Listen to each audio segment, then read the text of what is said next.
अजीज दोस्तों, अस्सलाम वालेकुम, नमस्ते, सत श्री अकाल, गुड आफ्टरनून। प्रोग्राम आरिफ की भाषा में हमारा हिंद और न्यू दिल्ली टाइम्स की तरफ से आप सबका स्वागत है।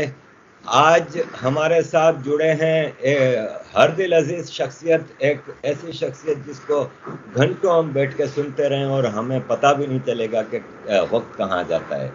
हकायक पे बात करते हैं, फैक्ट्स पे बात करते हैं, टोटली फैक्ट्स रिलेटेड इनके आर्ग्यूमेंट्स, इनकी नैरेटिव्स होती हैं, जिसकी वजह से बहुत ज़्यादा आज हम इनको सुनना चाहते हैं। स्वागत है आभास जी, आपने टाइम दिया के लिए। नमस्ते आरिफ जी, बहुत धन्यवाद मुझे बुलाने के लिए। It's my pleasure to connect with you और आपके साथ बात करने के लिए मेरे लिए सौभाग्य की बात है। Thank you sir. Sir start करते हैं आपकी एक ट्वीट से।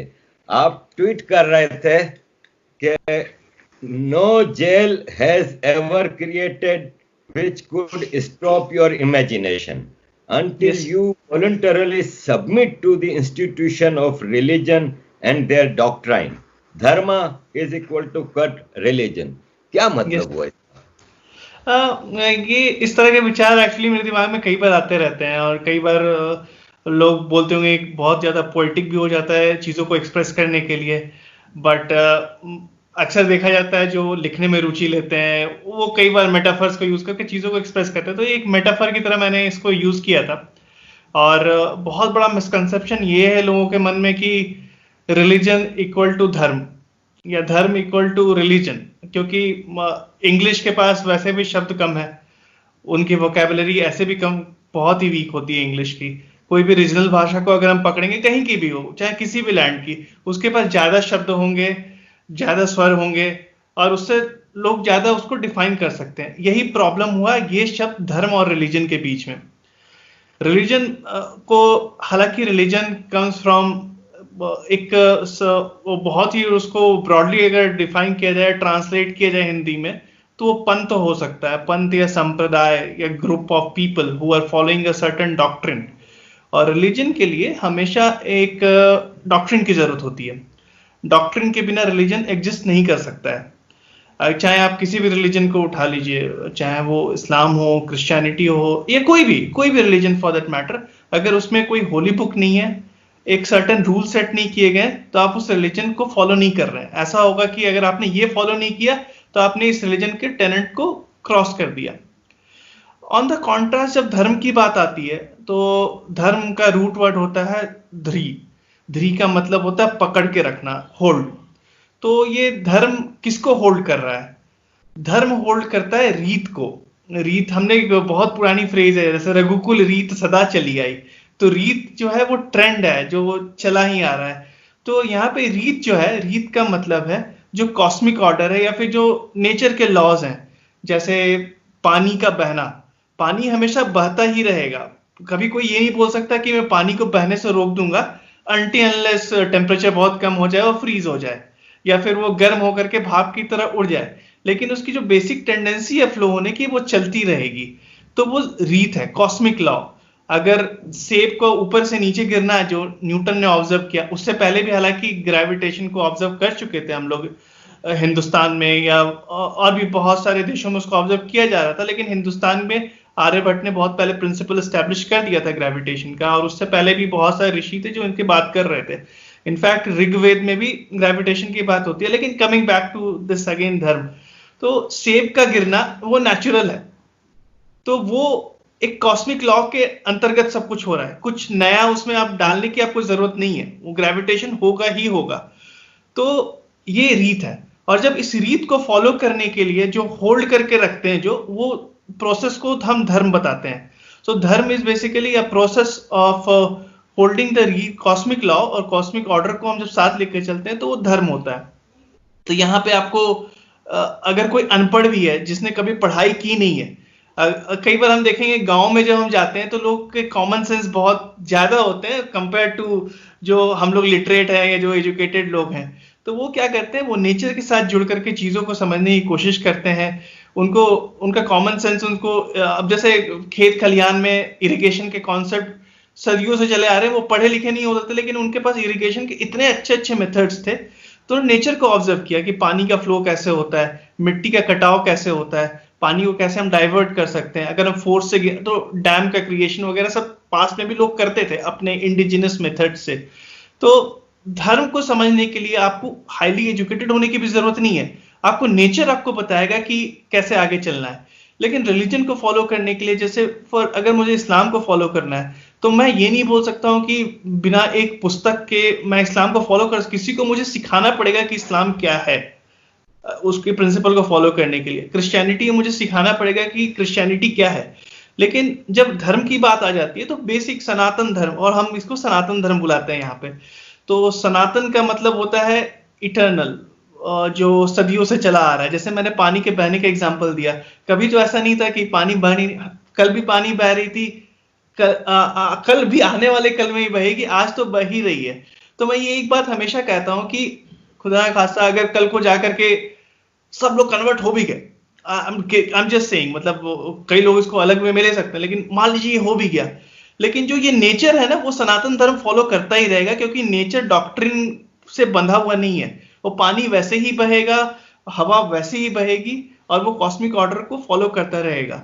बहुत ब्रॉडली बताया जाए तो धर्म का डेफिनेशन हो सकता है जब नेचर के लॉज को बाइंड करके चलने की कोशिश करते हैं तो वो धर्म हो जाता है। और जब ऑन द कॉन्ट्रास्ट रिलीजन में आप जब डॉक्ट्रिन इंसर्ट करते हैं एक रूल बुक के अंतर्गत, और जब रूल बुक आ जाता है तो रूल कहाँ होता है, एक इंस्टीट्यूशन में होता है। तो इसलिए मेरे नजर से एक रिलीजन एक इंस्टीट्यूशन है। और मैंने वो जब ट्वीट किया था कि जब आप कोई भी कल्पना कर रहे हैं, तो जब पृथ्वी गोल है या फिर रादर देन गोल, जब वो स्फेरिकल है, जब वो बोला था, जब गैलीलियो ने बात की, कि जितने भी साइंटिस्ट ने बात की, हर समय धर्म नहीं रिलीजन के ठेकेदार है जिन्होंने उनको रोकने का कोशिश किया। तो उनकी इमेजिनेशन को या फिर जो बहुत ब्रॉडली चीजों को सोच सकते थे उस पर रोक लगा दी एक इंस्टीट्यूशन ने। वो धर्म में नहीं होता था, ये भारत में कभी नहीं होता था। अब भारत में अब जैसे एक बहुत अच्छा टर्म यूज किया था अमर्त्य सेन ने बहुत पहले, द आर्ग्यूमेंटिव इंडियन। तो इंडियंस हमेशा, but that phrase is very correct, क्योंकि जो ऋषि भी थे पास के वो एक दूसरे से अग्री नहीं करते थे बहुत सारे एस्पेक्ट पे। हिंदू धर्म के अंदर भी बहुत सारे स्कूल ऑफ थॉट्स थे, अभी भी एग्जिस्ट करते हैं। आप कोई आज भी राम को मानता है, कोई कृष्ण को मानता है, लेकिन वो ये नहीं बोल रहा है कि कृष्ण बड़ा है या राम बड़ा है, किसी में इस बात का टकराव नहीं है। तो वो भी चलता रहता है। वो लोग काफी ओपन थे चीजों को एक्सप्लोर करने के लिए। जैसे जग्गी गुरु बताते हैं, सदगुरु, उनके हिसाब से वी वे सीकर्स, एंड सच में हम सीकर्स ही थे। हम ढूंढते रहते थे जवाब कि अगर ये नहीं मिला तो आगे वो, ये नहीं मिला तो वो। जैसे ऋग्वेद का पहला ऋचा शुरू होता है अग्नि से, और फिर वेद में जब आगे बढ़ते जाएंगे तो मेटल और क्या क्या नहीं आता। तो ये पूरे सिविलाइजेशनल को कंटेन करके रखा है कि कैसे हम नेचर के रूल को कंपोज करके आगे बढ़ते जा रहे थे। सो ये ब्रॉडली डिफरेंस है धर्म और रिलीजन के बीच में। तो रिलीजन आपको कैप्टिवेट कर सकता है, धर्म कभी नहीं करेगा, क्योंकि धर्म इज बेस्ड ऑन नेचर। तो सॉरी, मैं चूंकि मैं नया हूं तो I am in A learning process, तो आपका थोड़ा क्लैरिटी के लिए, ये सनातन धर्म और हिंदू धर्म में क्या फर्क है, और दोनों धर्म है? यस, तो ये हिंदू धर्म की जहां तक बात आती है तो एक बड़ा इंटरेस्टिंग पॉइंट है यहाँ पे, जो कई बार लोग मेरे से रुष्ट हो जाते हैं, नाराज हो जाते हैं कि मैं ऐसा क्यों बोलता हूं कि हिंदू वर्ड बहुत पुराना नहीं है। बट मैं बड़ा एम्पेरिकल एविडेंस पे मानने वाला इंसान हूं। मुझे कोई फर्क नहीं पड़ता है कि लोग मुझसे खुश हो या नाखुश हो। हिंदू शब्द का पहली बार प्रयोग डरायस वन ने किया था 6th सेंचुरी बीसी में। तो उनके इंस्क्रिप्शंस जो हैं, जहां पे उन्होंने खुद को फारसू भी बुलाया है, और इसका भी मैं लिंक बताऊंगा फारसू का कैसे हिंदू धर्म से रिलेशन है। तो उस समय उन्होंने सबसे पहले हिंदू शब्द का प्रयोग किया। हिंदू का मतलब था सिंधु नदी के उस ओर रहने वाले लोग, उनको एड्रेस किया था डरायस वन ने। तो हिंदू शब्द वहां से आता है। तो यहाँ के जो लोग थे उनको ज्योग्राफिकल कॉनोटेशन दिया उसने हिंदू। इन लोगों का जो धर्म था या फिर जो रूल फॉलो कर रहे थे ये लाइफ में, वो था सनातन धर्म, क्योंकि जो इटर्नल लॉ था उसको फॉलो करते हुए ये आ रहे थे। तो इसीलिए जो हिंदुओं ने जो पर्टिकुलरली रास्ता पकड़ा, जो धर्म पे चलने की कोशिश की, वो सनातन धर्म था। तो दैट्स वाई ये ट्रांसलेट होकर के हो गया कि हिंदू धर्म ही सनातन धर्म है, क्योंकि हिंदू थे जो सनातन धर्म को फॉलो कर रहे थे. So it happened other ways around. So जैसे वो होता है कि अगर एक सेट के अंदर सबसेट आ गया, Hindu became a subset, Hindu way the people, तो हो सकता है और भी विश्व के कोने में लोग सनातन धर्म को शायद फॉलो कर रहे होंगे, जिसकी शायद अभी हमें जानकारी नहीं. और मैं हमेशा बोलता हूं कि हमें धीरज रखनी चाहिए, क्योंकि आर्कियोलॉजी ने अभी शायद 1% भी धरती को खरोदा नहीं है, बहुत कुछ निकलना बाकी है. जैसे कुछ दिनों पहले तक हम ये मानते थे कि सिंधु घाटी सभ्यता सिर्फ 4000 साल पुरानी है, उसके बाद 5000 हुई, फिर 6000, वो बढ़ती ही गई. तो जितना हम पृथ्वी के सतह को टटोलेंगे, हमको और भी फैक्ट्स मिलते जाएंगे. तो सनातन धर्म और हिंदू धर्म काफी सिनोनिमस है, क्योंकि हिंदू ही सनातन धर्म को फॉलो करते थे. और साथ ही साथ और जो मैंने फारसू की बात की, तो डरायस वन ने खुद को फारसू बुलाया था. एक बड़ा इंटरेस्टिंग पॉइंट है, ऋग्वेद में एक ट्राइब का नाम है फारसू ट्राइब. ऋग्वेद जितने ट्राइब का मेंशन करता है उसमें से एक ट्राइब फारसू है. और ये डरायस वन खुद को आर्य भी बुलाता है, आर्यन भी बुलाता है. तो आर्य का मतलब संस्कृत में एक्चुअली नोबल मैन होता है. वो कोई रेस नहीं है, जैसा कि जर्मन इंटरलॉर्डिस्ट ने और ब्रिटिशर्स ने बीच में वो आर्यन द्रविडियन डिवाइड क्रिएट करने के लिए किया था. तो खुद को आर्यन भी बुलाता है. तो ये हमको वहां से लिंक करता है कि जो ट्राइब का मेंशन ऋग्वेद में हो रहा है, शायद ये वही ट्राइब था, ये जो पारसी लोग हैं जिनको जो आके रिफ्यूज लिए भारत में 8-9 सेंचुरी में जब इस्लामिक परसिक्यूशन हो रहा था, वो हमारे अपने ही है. तो जब डरायस वन भी जब हिंदू शब्द बता रहा है, तो मुझे कोई बुराई नहीं है एक पारसी या पर्शियन के बोलने पे, क्योंकि वो अपने ही हैं, अपने ही ट्राइब के थे जो भारत से बाहर चले गए थे. तो जिसका जिक्र महाभारत, और महाभारत में भी होता है कि मलेच, there was a concept called मलेच का कॉन्सेप्ट आता है, दो पीपल जो भारत से बाहर की ओर चले गए थे, जो वैदिक संस्कृति को फॉलो करना बंद कर दिए थे, लेकिन वो निकले यहीं से थे. तो ये जो पूरा कॉन्सेप्ट डाला गया है ना, आर्यन माइग्रेशन थियरी, एक्चुअली ये उल्टा था. भारत से लोग बाहर की तरफ गए थे, न कि उधर से इस तरफ आए थे. तो वो अपने आप में एक डरायस की जो इंस्क्रिप्शन है, एक बहुत बड़ी एविडेंस है इस बात के लिए, क्योंकि वो सेम ट्राइब का जिक्र ऋग्वेद में भी है. वेरी क्लियर ये चीज है हमारे सामने.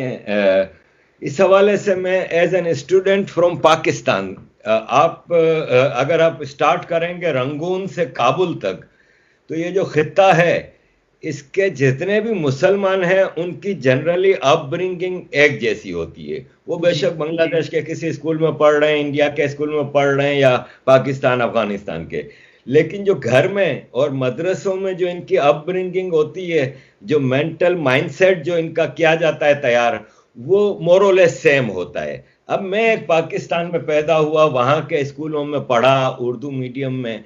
जो कॉन्सेप्ट मेरे सामने चीजें आती थी वो ये था कि शारजा में पाकिस्तान ने इंडिया को हरा दिया. अब वो कहते हैं कि 4 पाकिस्तानी वहां पे शोर मचा रहे हैं, तालियां मार रहे हैं, और 50 या 100 हिंदुस्तानी बैठे हुए हैं, हिंदू, वो बेचारे डर के बैठे हैं. तो एक कॉन्सेप्ट तो हमारे जहन में ये आता है कि यार ये बुजदिल कौम है, यार ये देखो कितनी बुजदिल कौम है, 4 पाकिस्तानियों से डर जाती है. ये कॉन्सेप्ट आया, being groomed up in Pakistani society. दूसरा कॉन्सेप्ट ये आता है कि जब हम वहां बैठ के देखते हैं, क्या अवैसी ने ये कहा, बरखा दत्त ये कह रही हैं, या फला हिंदुइज्म के और उसके खिलाफ बात कर रहे हैं, और मुस्लिम एक्सट्रीमिज्म को एक तरह से निगलेक्ट करते हैं और इग्नोर करते हैं.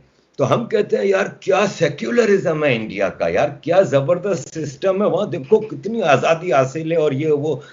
लेकिन अब जाके जब मैं इंडियन पॉलिटिक्स को स्टडी करता हूं, जब मैं इंडिपेंडेंटली कई सालों से चीजों को देखता हूं, तो मैं कहता हूं नहीं यार, ये बुजदिल कौम नहीं है, ये नॉन वायोलेंट कौम है.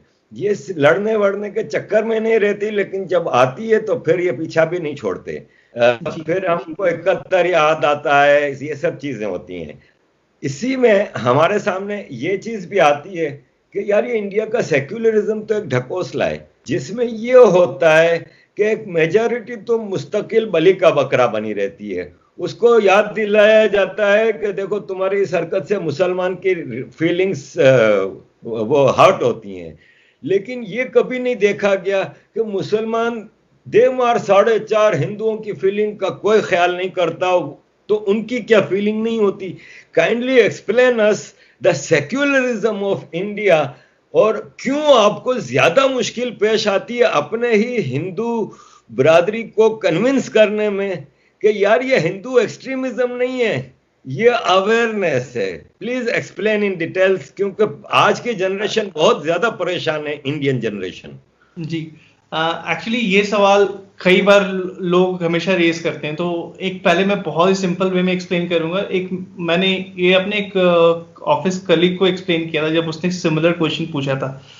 तो मैंने ये एक्सप्लेन किया था कि इट अगेन कम्स टू कि कैसे हमारा बचपन बीतता है, कैसे हम बड़े होते हैं, और कैसे हम बड़े होकर के युवा अवस्था में आकर के अपने प्रोफेशन में जब आ रहे हैं तो उस हिसाब से हम रिएक्ट करते हैं। अब जैसे मैं 2 केस लेता हूँ।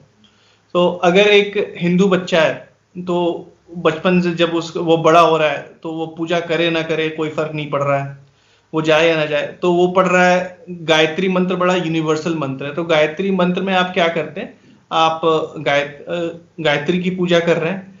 यहाँ पे बाकी के जितने भी मंत्र पढ़े जाते हैं, अगर किसी को explanation, it's all nature worshipping, और कुछ भी नहीं होता है।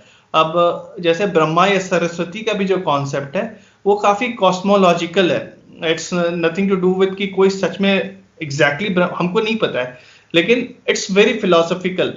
तो जब हम एक्सप्लेन करेंगे चीजों को तो it will go deep into the science. की अगर ऋग्वेद में जब हिरण्यगर्भ की बात की जा रही है, तो हिरण्यगर्भ इज अ गोल्डन एग जिससे क्रिएशन हो रहा है, और वहां पे बिग बैंग की भी बात हो रही है। बहुत एब्स्ट्रैक्ट के वे में चीजों को एक्सप्लेन किया गया है। तो कहीं पे भी ये नहीं बताया जाता है कि ये जो तुम्हारा ईश्वर है ना वो बहुत सुपीरियर है, या फिर जैसे मैंने आपको पहले बताया, जो राम की आराधना कर रहा है, राम की पूजा कर रहा है रामनवमी में, तो वो जन्माष्टमी में, श्री कृष्ण जन्माष्टमी में श्री कृष्ण की पूजा करेगा। वो खुश होकर के देवी की भी पूजा करेगा दुर्गा पूजा में। वो चला ही आ रहा है। अगर कोई उसका जैन साथी है तो उसके साथ जाकर के उसके भी फंक्शन में ये होगा, उसमें जाके मिलेगा। साथ ही साथ यहां तक की बात होती है कि जब ये हिंदू बच्चा आगे बढ़ता है, उसने देखा नहीं है कि उसने इस्लामिक डॉक्ट्रिन पढ़ी नहीं है, या फिर क्रिश्चियन डॉक्ट्रिन पढ़ी नहीं है, या फिर कोई भी रिलीजन की डॉक्ट्रिन उसने नहीं पढ़ी है, तो उसके जहन में भी हमेशा ये बात रहती है कि जैसे मेरा धर्म चला आ रहा है तो वो भी तो एक अलग ईश्वर की आराधना ही कर रहा है, एक दूसरी पूजा करने की दूसरी पद्धति है सिर्फ, तो उसको कोई फर्क नहीं पड़ता है उससे। और ऑन द कॉन्ट्रास्ट, जब एक मुस्लिम बच्चा जब बड़ा हो रहा होता है तो उसको 5 बार नमाज पढ़ना इस मैंडेटरी, उसको बताया जाता है। जब हम ला इलाहा इल्लल्लाह मुहम्मद रसूलुल्लाह पढ़ते हैं तो it also explains a kind of superiority, चाहे वो इंसान बुरा हो या ना हो। एक बात उसके जहन में, आप मतलब एक हफ्ते में 35 बार बोला गया है वो चीज, तो वो उसके जहन में वो बात आ जाती है। तो वो इंसान दिल से कितना भी अच्छा हो, जब वो 30 का हो जाता है या 35 का हो जाता है तो उसके मन में उसकी फिलॉसफी वैसे ग्रो हुई है, लेकिन जो हिंदू बच्चा है उसकी फिलॉसफी डिफरेंटली ग्रो हुई है। दोनों का इंटरेक्शन कभी बीच में हुआ नहीं है। जब वो आपस में इंटरैक्ट करते हैं और जब हम प्रोफेशनल लाइफ में आ जाते हैं तो religion is something which becomes very private to discuss. लोग डिस्कशन नहीं करते इसके ऊपर। तो मुझे एज अ हिंदू कभी पता नहीं चलेगा कि मुसलमान के दिमाग में क्या चल रहा है, मुसलमान के दिमाग में कभी ये ना पता चलेगा कि हिंदू के दिमाग में क्या चल रहा है। तो वो जो गैप रहता है, जो आइडिया ऑफ एक्सचेंज, जो आइडियाज जो आपस में एक्सचेंज नहीं हुए हैं, वो जाकर के एक कॉम्प्लेक्स ऐसा क्रिएट करते हैं कि जो नेचुरली सबलाइम हिंदू है वो जाकर के उसको कोई फर्क नहीं पड़ने वाला है, कि उसको बड़ी मजाक की बात लगेगी कि गजवाए हिंद एग्जिस्ट भी करता है, उसको विश्वास भी नहीं होगा कि ऐसा कुछ है।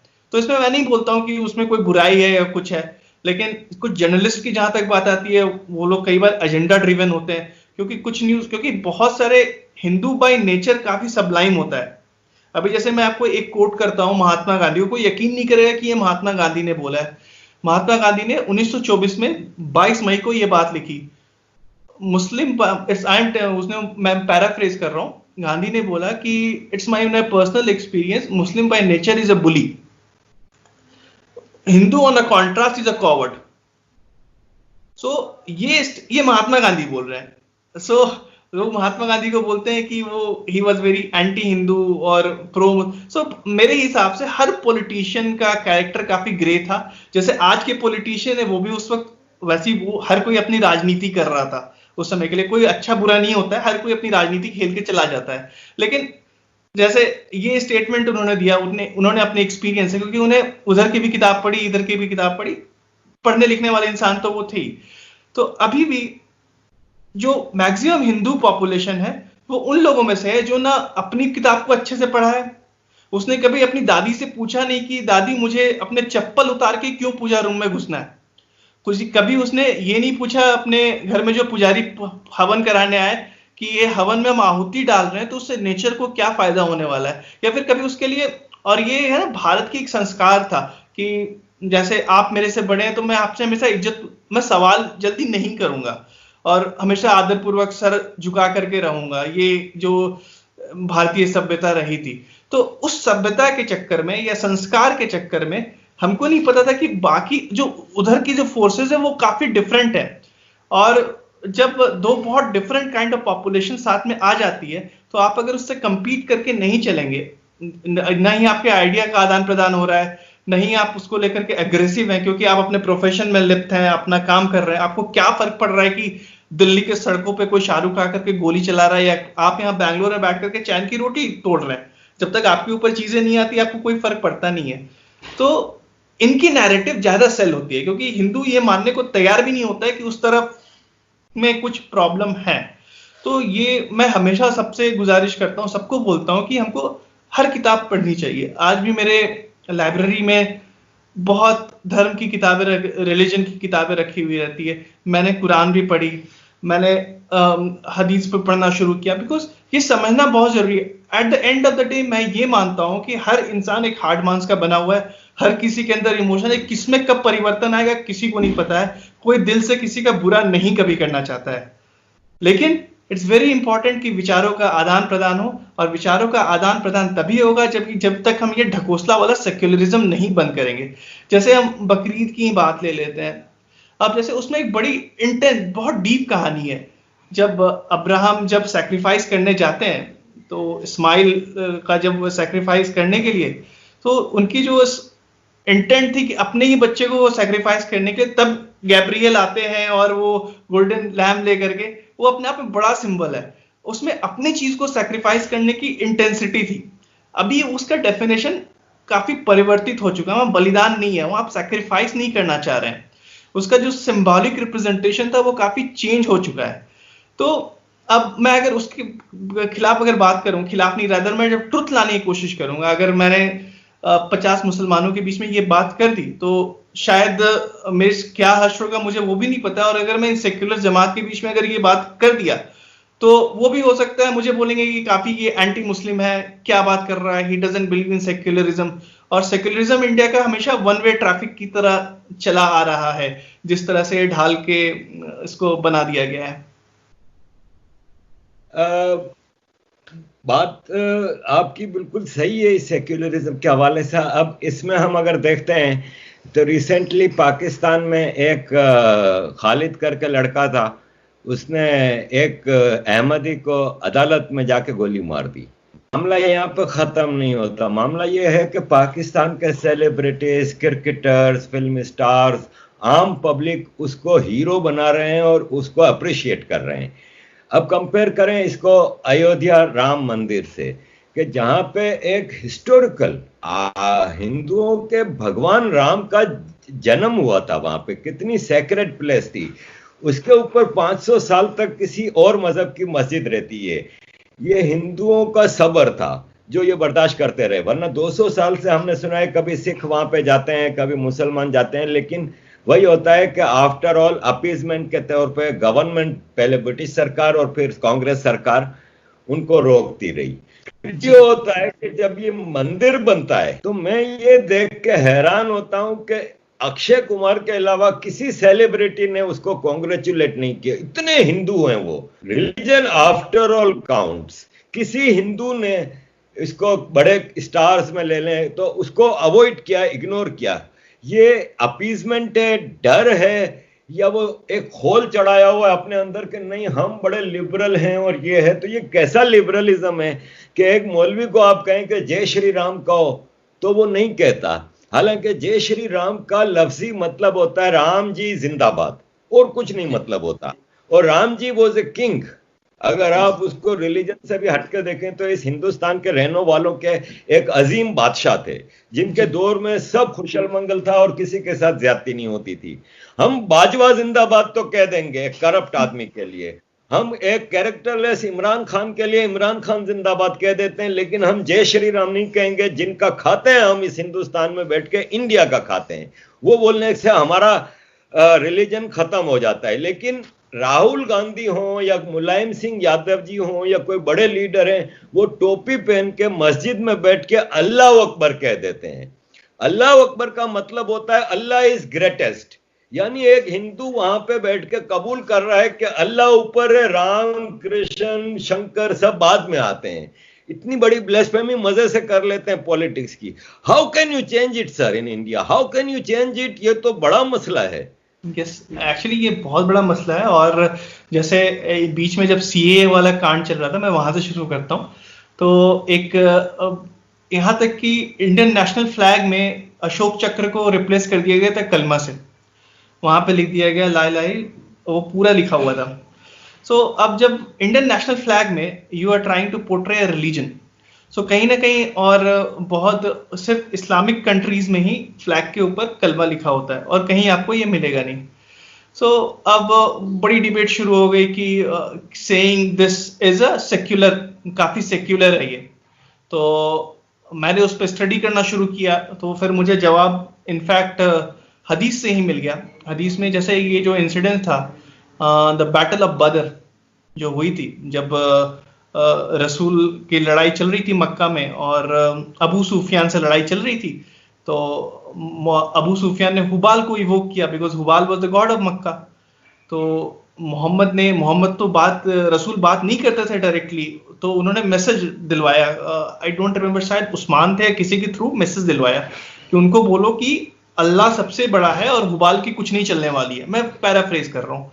तो उन्होंने खुद स्टेट कर दिया there is a competition between two gods. So ये जो एक बहुत बड़ा मिथ है कि Allah is one of the is generic term for god, वो ऐसा नहीं है। As per the explanation of Muhammad himself, what I got from the feed of the book, शायद मैं और पढ़ूं तो मेरा और चेंज होगा, लेकिन मैं स्टडी करता रहता हूं तो मुझे वहां से ये डॉक्यूमेंट मिले। मैंने इसके लिए वो किताब भी पढ़ी, इब्न इशक की, जो सबसे पहली बायोग्राफी है मोहम्मद की, वहां पे भी ये बैटल ऑफ बदर का सेम इंसिडेंस मेंशन्ड है। तो ये बात मैंने बहुत लोगों को सोशल मीडिया पे एक्सप्लेन करने की कोशिश किया, चाहे वो साकेत गोखले हो, ऐसे बहुत सारे लोग। तो आपको भी पता होगा ज्यादा लोग क्या करते हैं, ब्लॉक करके आपको आगे बढ़ जाएंगे। लेकिन अब यहाँ पे क्या हो रहा है, जो मैं बता रहा हूँ कि जो आपको ब्लॉक करके आगे बढ़ रहे हैं, मतलब उनका इंटेंट में गड़बड़ी है। मैं मान सकता हूँ कि कोई बहुत फ्रिंज होकर के बात कर रहा है, आप उसको ब्लॉक कर दो, बड़ी अलग बात है। मैं सिर्फ आपसे एक डायलॉग शुरू करना चाह रहा हूं कि अल्लाह का कुछ और मीनिंग भी है, तो लेट्स टॉक ओवर इट।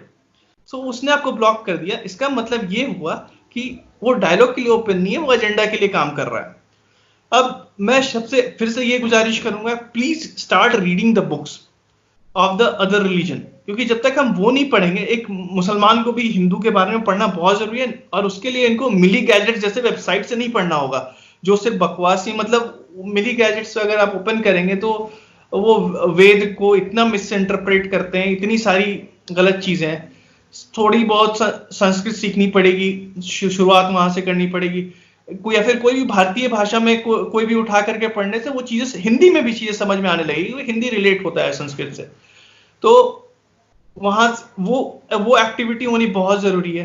तो जब वो एक्टिविटी होगी तो जो इतने सोए हुए हिंदू हैं या फिर जो मेजॉरिटी ऑफ हिंदूज है, और eight the end of the day आज अगर मध्य प्रदेश में कमलनाथ हनुमान चालीसा का पाठ करवा रहे हैं, तो ये अपने आप में बड़ा चेंज है कि ये पॉलिटिक्स भी एक दुकान की तरह है, जो हम सब ग्राहक हैं। ग्राहक ये आपसे मांगेगा तो ये पॉलिटिशियन जो दुकान पे बैठे हैं आपको वही चीज देंगे जो आप चाहते हैं।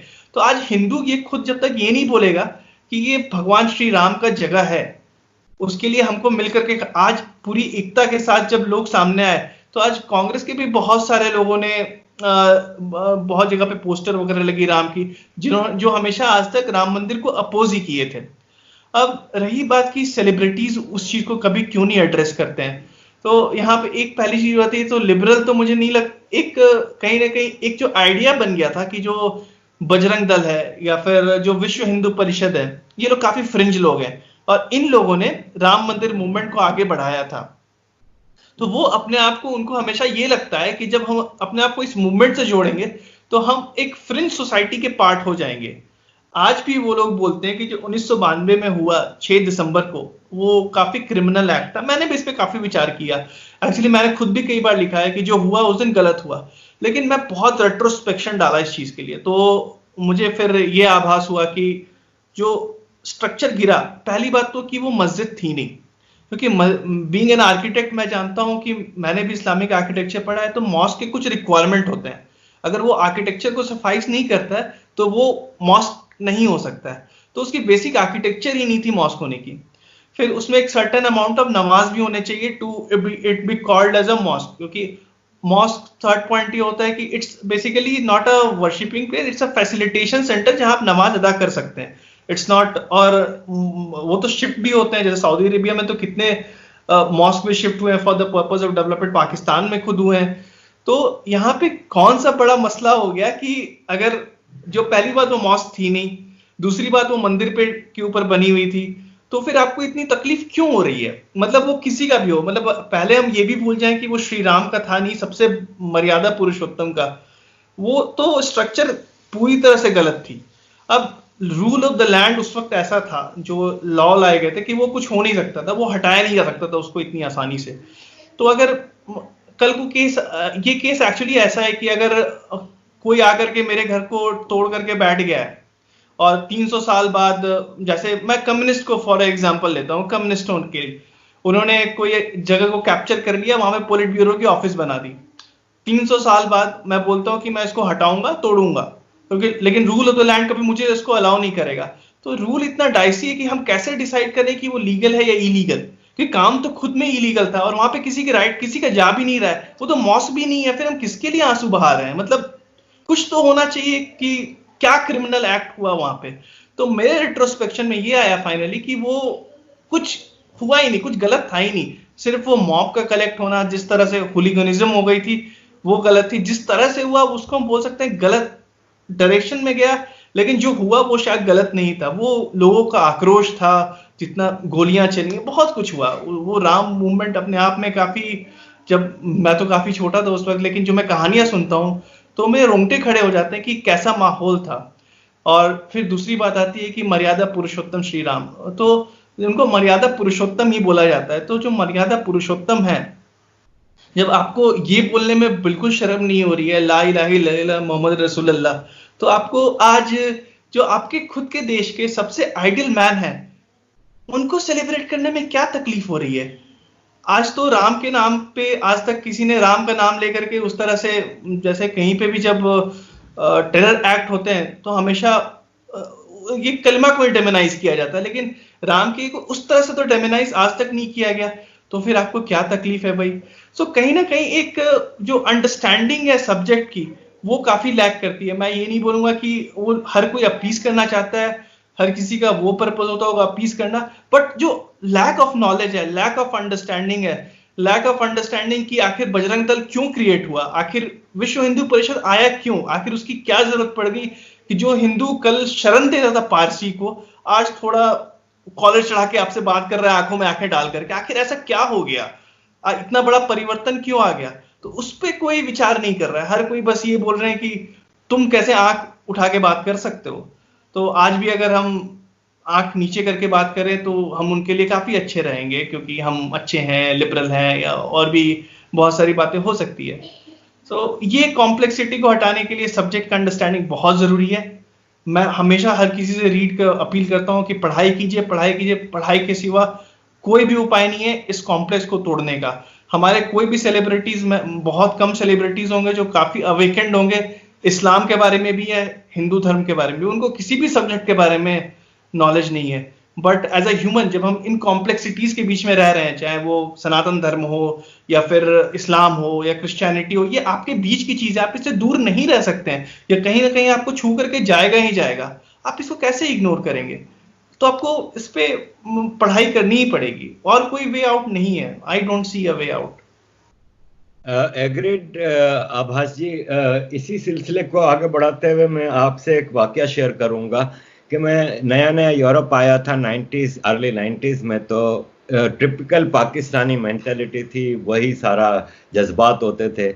तो मैं अपने दोस्तों के साथ स्पेन गया था वेकेशन पे 93 में, 94 में। तो वहाँ पे करतबा मस्जिद, हम जब घूमने जगह जगह पे जाते थे तो हम करतबा मस्जिद देखने गए। तो ज़ाहिर है वो मस्जिद चर्च थी जिसको मुसलमानों ने आके मस्जिद बनाया था, और फिर क्रिश्चियंस आके, स्पेन वालों ने, मलिका एलिजाबेल जब इजाबेल आई थी जब 1492 में, तो उसने उसको वापस चर्च बना दिया। अब जब हम अंदर गए तो मस्जिद का मिंबर बना हुआ है, बाकी पूरा चर्च है। ठीक है, मस्जिद का मिंबर है सिर्फ वो निशानी के तौर पे, एज ए टूरिस्ट स्पॉट। तो मैं वहाँ उदास खड़ा था, तो मेरी बेल्जियन दोस्त थी एक क्रिश्चियन, उसने मुझे कहा, आरिफ व्हाट हैपन? मैंने कहा कि देखो तो हमारी मस्जिद को चर्च बना दिया। उसने मेरे को पीछे से धक्का मारा, कहती है तुम्हारी मस्जिद, this was a church, you converted it in mask. अच्छा, मैं अपने इग्नोरेंस, अपनी जहालत पे फौरन शर्मिंदा, वो मैं भी सोचने लगा, मैंने कहा वाकई तो ये हमारी सोच थी। हाँ, आज भी है। आज भी आप काबुल से लेकर रंगून तक के मुसलमानों को पूछेंगे तो वो कहेंगे कि हम जहां जहां मस्जिद थी खत्म हुई है उसको तोड़ेंगे, जैसे आज मुसलमान कह रहे हैं कि हम ये राम मंदिर तोड़ के वापस बाबरी मस्जिद बनाएंगे। एक मस्जिद इतनी सेक्रेट प्लेस के, हिंदुओं के भगवान की बर्थ प्लेस, उसके लिए 500 साल भी लगे।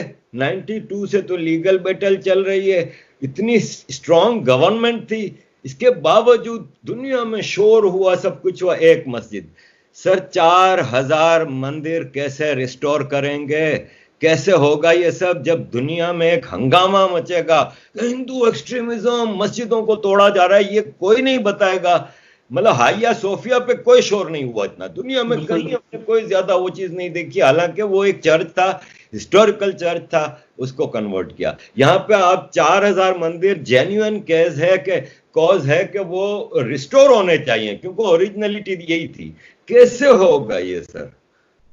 एक्चुअली ये बहुत ही कॉम्प्लेक्स प्रॉब्लम है, और इसके लिए हमारी गवर्नमेंट कहीं ना कहीं बहुत ही, ये जो हमारी जो कॉन्स्टिट्यूशनल सिस्टम है वो चीज़ों को काफ़ी पेचीदा बनाते जाती हैं। जिस तरह से लॉज, जैसे लॉज ऑफ द लैंड है इंडिया के, अगर 92 के उस वाक्य को भी हम अगर क्रिमिनल एक्ट बुला रहे हैं, it happened because of the failure of the law mechanism, also law mechanism का भी फेलियर था उस वक्त। और अभी जो इनफैक्ट 40,000 के आसपास जो मंदिर हैं जिनको सीताराम गोयल जी ने डॉक्यूमेंट किया है कि अराउंड 40,000 टेम्पल्स थे जिसको वैंक्विश कर दिया, इनफैक्ट उससे ज़्यादा भी थे। तो अभी हम जितने भी मस्जिदों में जाते हैं, बहुत सारे जितने पुराने समय के, उस समय में सभी में मंदिरों का अवशेष आपको मिलेगा। और कुतुब मीनार तो अपने आप में एक बहुत बड़ा एग्जांपल है। वहाँ डायरेक्टली इंस्क्रिप्शन में भी लिखा हुआ है कि जैन हिंदू मंदिरों को तोड़ करके उसके ऊपर, उसके अवशेष के ऊपर बनाया गया है। यहाँ तक कि जब लोग एट्रोसिटीज की बात करते हैं, जैसे इसमें मैं एक इंसिडेंट ऐड करना चाहूंगा। लोग हमेशा बोलते हैं कि आपने भी इस पे कई बार बात की है कि मुगल बड़े सेक्युलर थे, लेकिन मुगल इतने, अब और फिर उसमें सेक्युलर में भी बहुत बात हो जाती है, जैसे अकबर बाकियों से बेटर था, इस तरह की बात आती है। अरे भाई, जो कत्लेआम कर रहा है, जो हिंदुओं को मार रहा है, कोई 10,000 मार रहा है या कोई 1,000 मार रहा है, वो एक ही पर्पज से मार रहा है, जो उसका पर्पज था इस्लाम को स्प्रेड करना। उसमें कोई दूसरा रीजन उसके पास था ही नहीं। अब अकबर के पॉलिटिकल ब्रेन ज्यादा अच्छी थी या जो भी थी, वो टाइम के साथ थोड़ा चेंज हो गया। अब वो भी, और उसके बहुत अपने आप में बड़े एम्बिशंस थे। जैसे अकबर का तकबा भी उसने खुद ही को दिया था। अकबर उसने खुद को खुद ही बुलाया था। अकबर को किसी ने, बहुत सारी स्टोरी है कि किसी राजपूत राजा ने बोला, बट आईने अकबरी में पढ़ने पे वो पता चल जाता है कि अकबर ने खुद को ही अकबर बुलाया था। तो अब इस तरह के जो कहानियां आसपास गढ़ी हुई हैं, उस वजह से मैक्सिमम हिंदू, अब जैसे हिंदुओं के लिए मुगल हिस्ट्री क्या, जोधा अकबर, उनके लिए बाबरनामा मुगल हिस्ट्री नहीं है, उनके लिए आईने अकबरी मुगल हिस्ट्री नहीं है। अब थोड़ा मैं डेविएट कर रहा हूँ सिर्फ पर्सपेक्टिव सेट करने के लिए। तो अब जैसे हमेशा एक स्टोरी बताई जाती है कि राणा सांगा ने अकबर को, बाबर को इनवाइट किया था भारत में आक्रमण करने के लिए, लेकिन जब बाबरनामा अगर कोई पढ़ेगा तो उसमें कोई भी ऐसा रेफरेंस नहीं है, कोई ऐसा साइटेशन नहीं है कि राणा सांगा ने बाबर को बुलाया हमला करने के लिए। रैदर बाबर बताता है कि राणा सांगा एक विराट राजा है, बहुत बड़ा राजा है, जो कि बहुत पावरफुल है। तो जो इतने पावरफुल राजा के बारे में बात कर रहा है, और बाद में फिर एक ऐसा केस इन्होंने क्रिएट किया कि बाद में राणा सांगा ने बाबर की मदद नहीं की, तो मतलब राणा सांगा ने धोखा दिया बाबर को। तो बाबर को बेचारा बना दिया, यहाँ पे जो हिंदू राजा था उसको विलन बना करके छोड़ दिया कि उसने उसकी मदद नहीं, उसने अपनी बात को रखी नहीं।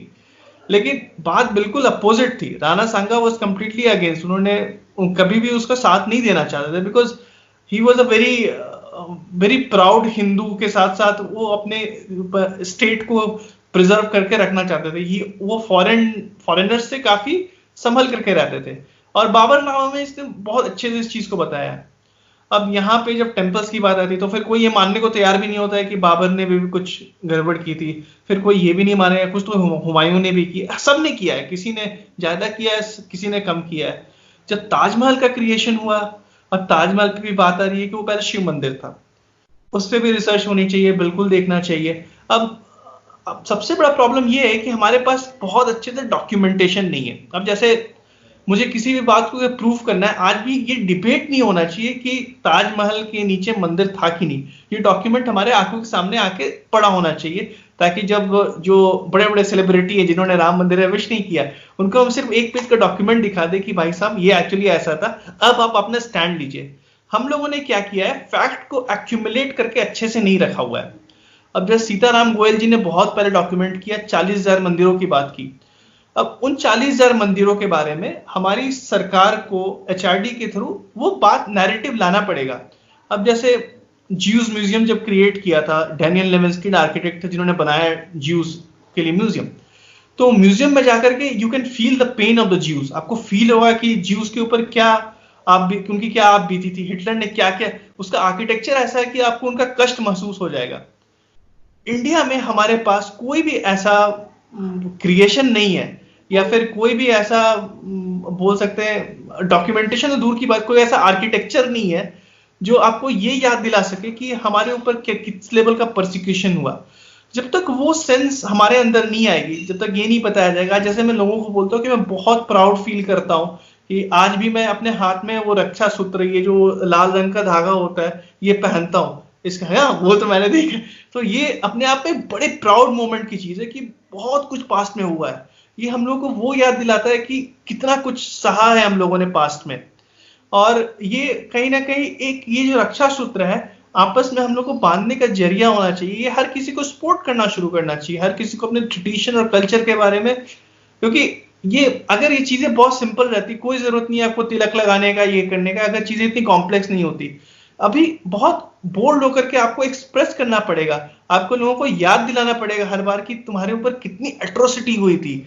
इतना आसान नहीं था। जब अकबर ने जब ये गाढ़ा की इंसिडेंस है, वहां पे जब हमला किया उसने, तो जब ही स्लॉटर्ड 200 ब्लैक काउस, और जो गायों को मार करके जो उनके सैनिक थे बूट में, अपने बूट्स उस समय आ गए थे, तो बूट्स में उनके खून डाल करके बूट से पूरे वहां की जो मंदिर थे, शिव मंदिर, पूरे खून से उसको रंग दिया था। ये मंजर था जब वो ये अकबर के थ्रू हुआ। अकबर ने एक बार जब चित्तौड़ की घटना मुझे एग्जैक्टली याद नहीं है, तो मैसेकर किया, तो उसने जनेऊ से वेख किया कि कितने लोगों को उसने मारा है। तो वो जनेऊ जो सेक्रेट थ्रेड होता है उसका वेट था 200 kg as per James Tod. तो जब वो 200 kg था सिर्फ जनेऊ का, मतलब कितने लोगों को मार दिया था। और वो कितना दरिंदा था वो इंसान जो जनेऊ से ये अपने एज अ मेडल काउंट करना चाह रहा है मैं कितने लोगों को मारा। चलो भैया लड़ाई हुई, लड़ाई खत्म, बात हो गई। और वो उसकी क्या दुश्मनी थी उन 200 गायों से जो उसको मार दिया, या फिर सिविलियन से क्या प्रॉब्लम होता था कि सिविलियंस को मार देते थे। सैनिक को मारा, फेयर एनफ। किसी भी, अब जैसे चित्तौड़ में गए तो अब 40,000 नॉर्मल पीजेंट्स को मार दिए। क्यों मारा पीजेंट्स को? Just because they were Hindu as a starting point. So ये सारी जो चीजें हैं वो एकेडमिक में बहुत सिस्टमेटिकली इम्बेड करना होगा। ये बहुत लंबा प्रोसेस होना है, बहुत वीसियस सर्कल है। जैसे मैं बोलता हूँ ये दुकान का तरह सिस्टम है, ये पूरा जो सिस्टम एग्जिस्ट करता है। हम दुकानदार, हम ग्राहक हैं, और हम ग्राहक को जैसा ग्राहक डिमांड करेगा, वो कांग्रेस का हो या कम्युनिस्ट पार्टी का। कल को ज्योति बसु भी कम्युनिस्ट थे, लेकिन वो दुर्गा पूजा करते थे, बहुत इंटेंसली करते थे। सो जो वहां की डिमांड होती है, वो ये सारी जो बातें हैं ना कि मैं कांग्रेस हूं, मैं कम्युनिस्ट हूं, ये सब वोट बैंक के आगे खत्म हो जाती है। आज समाजवादी पार्टी ने ऐलान किया कि वो बहुत बड़ा स्टैचू बनाने वाला है राम का। क्यों? जिसने कर सेवक पे गोली चलाया, जो मुलायम सिंह यादव ने गोली चलवाई थी कर सेवक पे, आज उनकी पार्टी बोल रही है वो राम का मंदिर, राम का बड़ा स्टैचू बनाएगी। वो क्यों कर रही है? अब जैसे मेरे मन में तो, मैं किसी की श्रद्धा में बीच में नहीं आना चाहता हूं, लेकिन ये सवाल तो बड़ा लेजिटिमेट है। जिसने राम का नाम लेने वालों के ऊपर गोली चलाई थी, वो आज पैसा क्यों वेस्ट कर रहा है? वो तो पब्लिक मनी से आएगी। तो अभी तो सवाल उठनी चाहिए, भैया तुम ये क्यों कर रहे हो? तो सवाल मोदी के ऊपर नहीं उठना चाहिए कि उसने सरदार पटेल का स्टैचू क्यों बनाया। सवाल यहां उठना बहुत जरूरी है, क्योंकि मोदी ने कभी अपनी आइडियोलॉजी को चेंज नहीं किया। ये लोग अपनी आइडियोलॉजी को चेंज कर रहे हैं। तो ये अब इस तरह का परिवर्तन आना शुरू हो गया भारत में।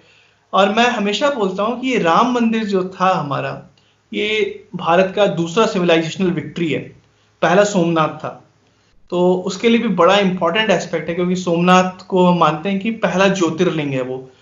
और शिवलिंग का, ज्योतिर्लिंग का बहुत इंपॉर्टेंस है एक हिंदू सिविलाइजेशन के अंदर। जब कोई योग को समझने का शुरुआत करेगा तो उसको ये भी समझ में आएगा कि शिव का क्या महत्व होता है उसके लाइफ में। जैसे बोलते हैं ना, आदि अंत सब शिव में ही सब समा जाते हैं, तो वो बड़ा फिलोसॉफिकल स्टेट है। तो वो बहुत ही इंपॉर्टेंट था। सोमनाथ अपने आप में एक भारतीय सभ्यता का एक बहुत बड़ा परिचायक था, क्योंकि जो शिवलिंग होता है वो पूरे कॉस्मोस को समा जाता है। वो पूरे हिंदू आइडिया को एक्सप्लेन करता है एक शिवलिंग। ठीक उसी तरह से ये Ram is the most ideal man. तो ये एक बहुत बड़ी दूसरी सिविलाइजेशनल विक्ट्री है, क्योंकि अभी जस्ट 3 हफ्ते पहले हगिया, जो वेस्ट में हगिया सोफिया का जैसे हमने एग्जांपल लिया, उसको फिर से मॉस्क में तब्दील कर दिया गया। जब विश्व भर में इस तरह की चीजें हो रही है, और यहाँ पे जब नरेंद्र मोदी भूमि पूजन के लिए जा रहे हैं, ये एक बहुत बड़ा सिंबल था। कैसे? क्योंकि जो सो कॉल्ड लेफ्ट मीडिया है, जैसे मैं इनको सो कॉल्ड लेफ्ट इसलिए बुलाता हूँ कि लेफ्ट वो होने चाहिए जो डेमोक्रेसी को सपोर्ट करते हैं बाय डेफिनेशन, बट अभी का लेफ्ट एंटीफा है जो कि डेमोक्रेसी नहीं है, अनार्की के खिलाफ है। सो कॉल्ड जो लेफ्ट मीडिया है, उन्होंने हमेशा विलिफाई किया सुप्रीम कोर्ट के डिसीजन को कि यहाँ पे राम मंदिर आना चाहिए करके। अब जब इतनी विलिफिकेशन हो रही है, कम्युनिस्ट, विश्व भर के कम्युनिस्ट उसके खिलाफ बात कर रहे हैं, तो भारत का प्रधानमंत्री के हैसियत से जाकर के, वो प्रधानमंत्री के हैसियत से गए, वो नरेंद्र मोदी की तरह नहीं गए। उन्होंने बता दिया कि विश्व के सबसे बड़े डेमोक्रेसी के प्रधानमंत्री जा करके जो हिंदू के आराध्य हैं, जो उनका सिविलाइजेशनल कोशेंट है, उसकी भूमि पूजा किया। Head of the state is doing that puja. वो अपने आप में बहुत बड़ा सिंबल है, जिसको तुमने विश्व भर में इलीगल बुलाया। हमारे देश के प्रधानमंत्री ने जाकर तुम बोला तुम उसको लाख इलीगल बुलाओ, लेकिन हम तो ऐसे करेंगे। ये सिमिलर वो स्टेटमेंट था जो सर्जिकल स्ट्राइक के समय था कि हम तो घुस के मारेंगे। यहाँ पे भी सिंबॉलिकली एक बहुत बड़ा, और मुझे उम्मीद है कि अगले 1 साल या 2 साल के अंदर एक रिनेसेंस की तरह वेव उठेगी। हम फिर से मंदिरों की बात करेंगे, और मुझे लगता है ये मेन स्ट्रीम में इसकी बात होनी चाहिए। एकेडमिक में लोग अभी, जैसे अभी तो न्यू एजुकेशन पॉलिसी आया है, मैं उम्मीद करता हूं कि आगे जो हिस्ट्री की किताबें उस पर भी बात काम चल रही है, उसमें ये सारी चीजें इंक्लूड की जाएगी। जैसे मैं ज्यूज का एग्जांपल दिया, तो ये तो ओपनली बात होनी ही चाहिए कि हिंदुओं के साथ आखिर क्या हुआ। वो बात की चीज है कि हम मंदिर लाए चाहे नहीं, पहले बताओ तो लोगों को। आपने ये जो अभी अपने इस सारे गुफ्तगू में बाबर का जिक्र किया, अब मैंने कल एक जगह देख रहा था कि एक आदमी ने, बाबर रोड है दिल्ली में, उसके बोर्ड को काटा था और उसने रिक्वेस्ट की है गवर्नमेंट से कि इसका नाम 5 अगस्त रोड रखें, बाबर मॉस्क ना रखें। अब आप ये देखें कि वो एक हिंदू नाम सजेस्ट नहीं कर रहा उसके अगेंस्ट में, उसके अगेंस्ट में एक सिग्निफिकेंट डेट का नाम। मेरा सवाल ये है कि बाबर, चले आप मुगल के ऊपर एपोलॉजिस्टिक हैं जो लोग, वो कहते हैं नहीं मुगल यहीं तो थे, पैदा हुए थे, यहीं रहते थे, औरंगजेब हुआ जो भी हुआ, चले बाकी सब कुछ छोड़े। बाबर तो नहीं था ना इंडियन, बाबर तो प्योर इन्वेडर था। उसने मिलियंस ऑफ हिंदू मारे हैं और इसने इस देश पे कब्जा किया जो कि 500 साल चला है वो कब्जा। तो कैसे मुमकिन है कि हिंदुस्तान में बाबरी मॉस्क होती है, हिंदुस्तान में बाबर रोड होता है? मैं बेल्जियम में रहा हूं और बेल्जियम में कोई मुमकिन नहीं कि हिटलर रोड नाम रख दे किसी रोड का। अगर कोई हिटलर रोड रखेगा तो बेल्जियम की पढ़ी लिखी आवाम जाके बेल्जियम के बादशाह के महल का घेराव करेगी और आग लगा देगी। इतनी नफरत है इन्वेडर से। एक पढ़ी लिखी कौम में इंडिया के हिंदुओं को कितना बड़ा बर्दाश्त करना पड़ता है कि वो बाबर रोड और बाबर के नाम औरंगजेब वगैरह भी हैं। चले, मैं तो कहता हूं बाबर तो प्योर इन्वेडर था, बाहर से आकर उसने हमला किया। कैसे ये तब्दील करेंगे? क्योंकि उस साहब की पोस्ट के नीचे कई लोगों ने लिखा था कि हमारे खून से ये नाम हटेगा, किसी की हिम्मत है जो ये नाम हटा दे, तुम लोग क्या यहाँ पे मुसलमानों को ये कर रहे हो, वो कर रहे हो। कैसे तब्दीली लाएंगे? ये तो बहुत ही मुश्किल काम है। देखिए आज एक तो बड़ा पॉइंट है जो मेरे अंदर रियलाइजेशन है, और मुझे ऐसा लगता है कि शायद ऐसा होता है लेकिन लोग बोलते नहीं है। एक जो गिल्ट की भावना है वो बहुत सारे मुसलमानों के अंदर है, और ये जो कल्ट स्टेटस हो गया पूरी चीज का, कि कल्ट का डेफिनेशन होता है जिसमें आप घुस जाते तो बाहर आ नहीं सकते। जैसे बड़े आसानी से लोग बोल देते हैं कि आप घर वापसी क्यों नहीं कर लेते, बहुत सारी बातें होती है, बहुत सारी चीजें। लेकिन ये जो कल्ट स्टेटस होता है उसका मतलब ये होता है कि आप इसमें एक बार आपने एंटर कर लिया तो उससे बाहर निकल पाना बड़ा मुश्किल है। और इंसान की फितरत होती है कि वो बोस्टिंग नेचर कहीं से जाता नहीं है। तो उनको भी पता है कि अब जैसे to admit that we are Hindu, it takes a lot of guts. We were Hindus, ये बहुत गट्स चाहिए उसको एडमिट करने के लिए। जैसे आपने, तारिक जी ने, सबको ये सब बड़ी ओपनली बोलते हैं। आप लोगों ने जो फेस किया है वो सबको पता है, पूरे दुनिया को पता है कैसे वो चीजें हुई है, लेकिन उस तरह का करेज लोग नहीं दिखा पाते। तो ये क्या करते हैं, स्केप रूट पकड़ते हैं, और ये हमेशा उस जो पास्ट में जो एट्रोसिटी हुई है उसको जस्टिफाई करने के लिए, कोई गलत नहीं है कि मुसलमान है, मतलब जैसे कोई गलत नहीं है कि मुसलमान है, ये तो कोई प्रॉब्लम नहीं है। तो वो जस्टिफिकेशन तभी हो सकता है जब ये अप्रोप्रिएट करेंगे बाबर को, जब ये अप्रोप्रिएट करेंगे औरंगजेब को। अब हमारे ओवैसी साहब ओपनली फतवाए अलामगिरी की बात करते हैं। उनसे पूछा गया था एक पैनल डिस्कशन में कि आप कौन से इंडियन डॉक्ट्रिन फॉलो करते हैं, जैसे when it comes to sharia law and all, ये तो बाहर से है, तो आप क्या फॉलो करते हैं? तो उन्हें फतवाए अलामगिरी का नाम लिया।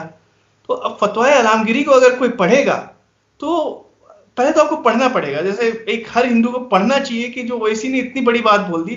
लेकिन आज भी अगर हिंदू खोल करके, आज तो इंटरनेट पे सब कुछ इतनी आसानी से मौजूद है, पढ़ नहीं रहा है, बेवकूफी है, अपने पैर पे तुम कुल्हाड़ी मार रहे हो। क्योंकि अलामगिरी अपने आप में एक बहुत बड़ा एक्सप्लेनेशन दे देता है कि जब majority of Muslim of India अगर उसको फॉलो कर रहे हैं तो कहीं ना कहीं पहला तो वो उसको अप्रोप्रिएट करने की कोशिश कर रहे हैं। वो हर समय इस जस्टिफिकेशन में डूबे हुए हैं कि हमारे साथ जो हुआ वो गलत नहीं हुआ, अपने आप को बाकी हिंदुओं के सामने सही रखने के लिए। एक हमेशा एक लॉजिक ये दिया जाता है कि एक बड़ा इंटरेस्टिंग केस है इंडिया में, दैट आपने जैसा जिक्र किया कि बाबर हो या फिर, और हमारे पास तो बख्तियारपुर भी है। बख्तियारपुर बिहार में है, जहां पे बख्तियार खिलजी ने नालंदा को जलाया। और नालंदा का डिस्ट्रक्शन हमारे लिए सिविलाइजेशनल इथॉस का सबसे बड़ा लॉस था। हमने इतनी मैन्युस्क्रिप्ट गवाई वहां पे। अगर वो मैन्युस्क्रिप्ट आज अगर भारत में होती, अब वो क्या किस लेवल पे रिसर्च चल रही थी वो किसी को नहीं पता है, क्योंकि लोग बोलते हैं वहां पे वेरियस सब्जेक्ट्स को मल्टी डिसिप्लिनरी इंस्टीट्यूट था वो, तो वहां पे बहुत सारे विषयों पे डिस्कशन होता था, बहुत कुछ था। It was around 14th century जब माधवाचार्य ऑफ केरला ने कैलकुलस को एस्टैब्लिश किया था। कैलकुलस हमको न्यूटन ने नहीं दिया, माधवाचार्य ने केरल में दिया था। केरल स्कूल ऑफ मैथमेटिक्स काफी फेमस है। उसके पहले एक्चुअली फाउंडेशन तो आर्यभट्ट ने कर दिया था, बट कैलकुलस डेवलप होते थे माधवाचार्य के समय में पूरा कंप्लीट हुआ। तो सिमिलरली शायद नालंदा यूनिवर्सिटी में और भी बहुत सारे पेपर्स होंगे, बहुत सारे डॉक्यूमेंट्स होंगे, उसके नाम पे बख्तियारपुर रख दिया है। उस पे तारिक जी ने बहुत बार आवाज उठाई है, बहुत बार बोला है कि वो नहीं होना चाहिए। तो इनफैक्ट जावेद जी के साथ भी इस बात पे काफी बहस हुई है।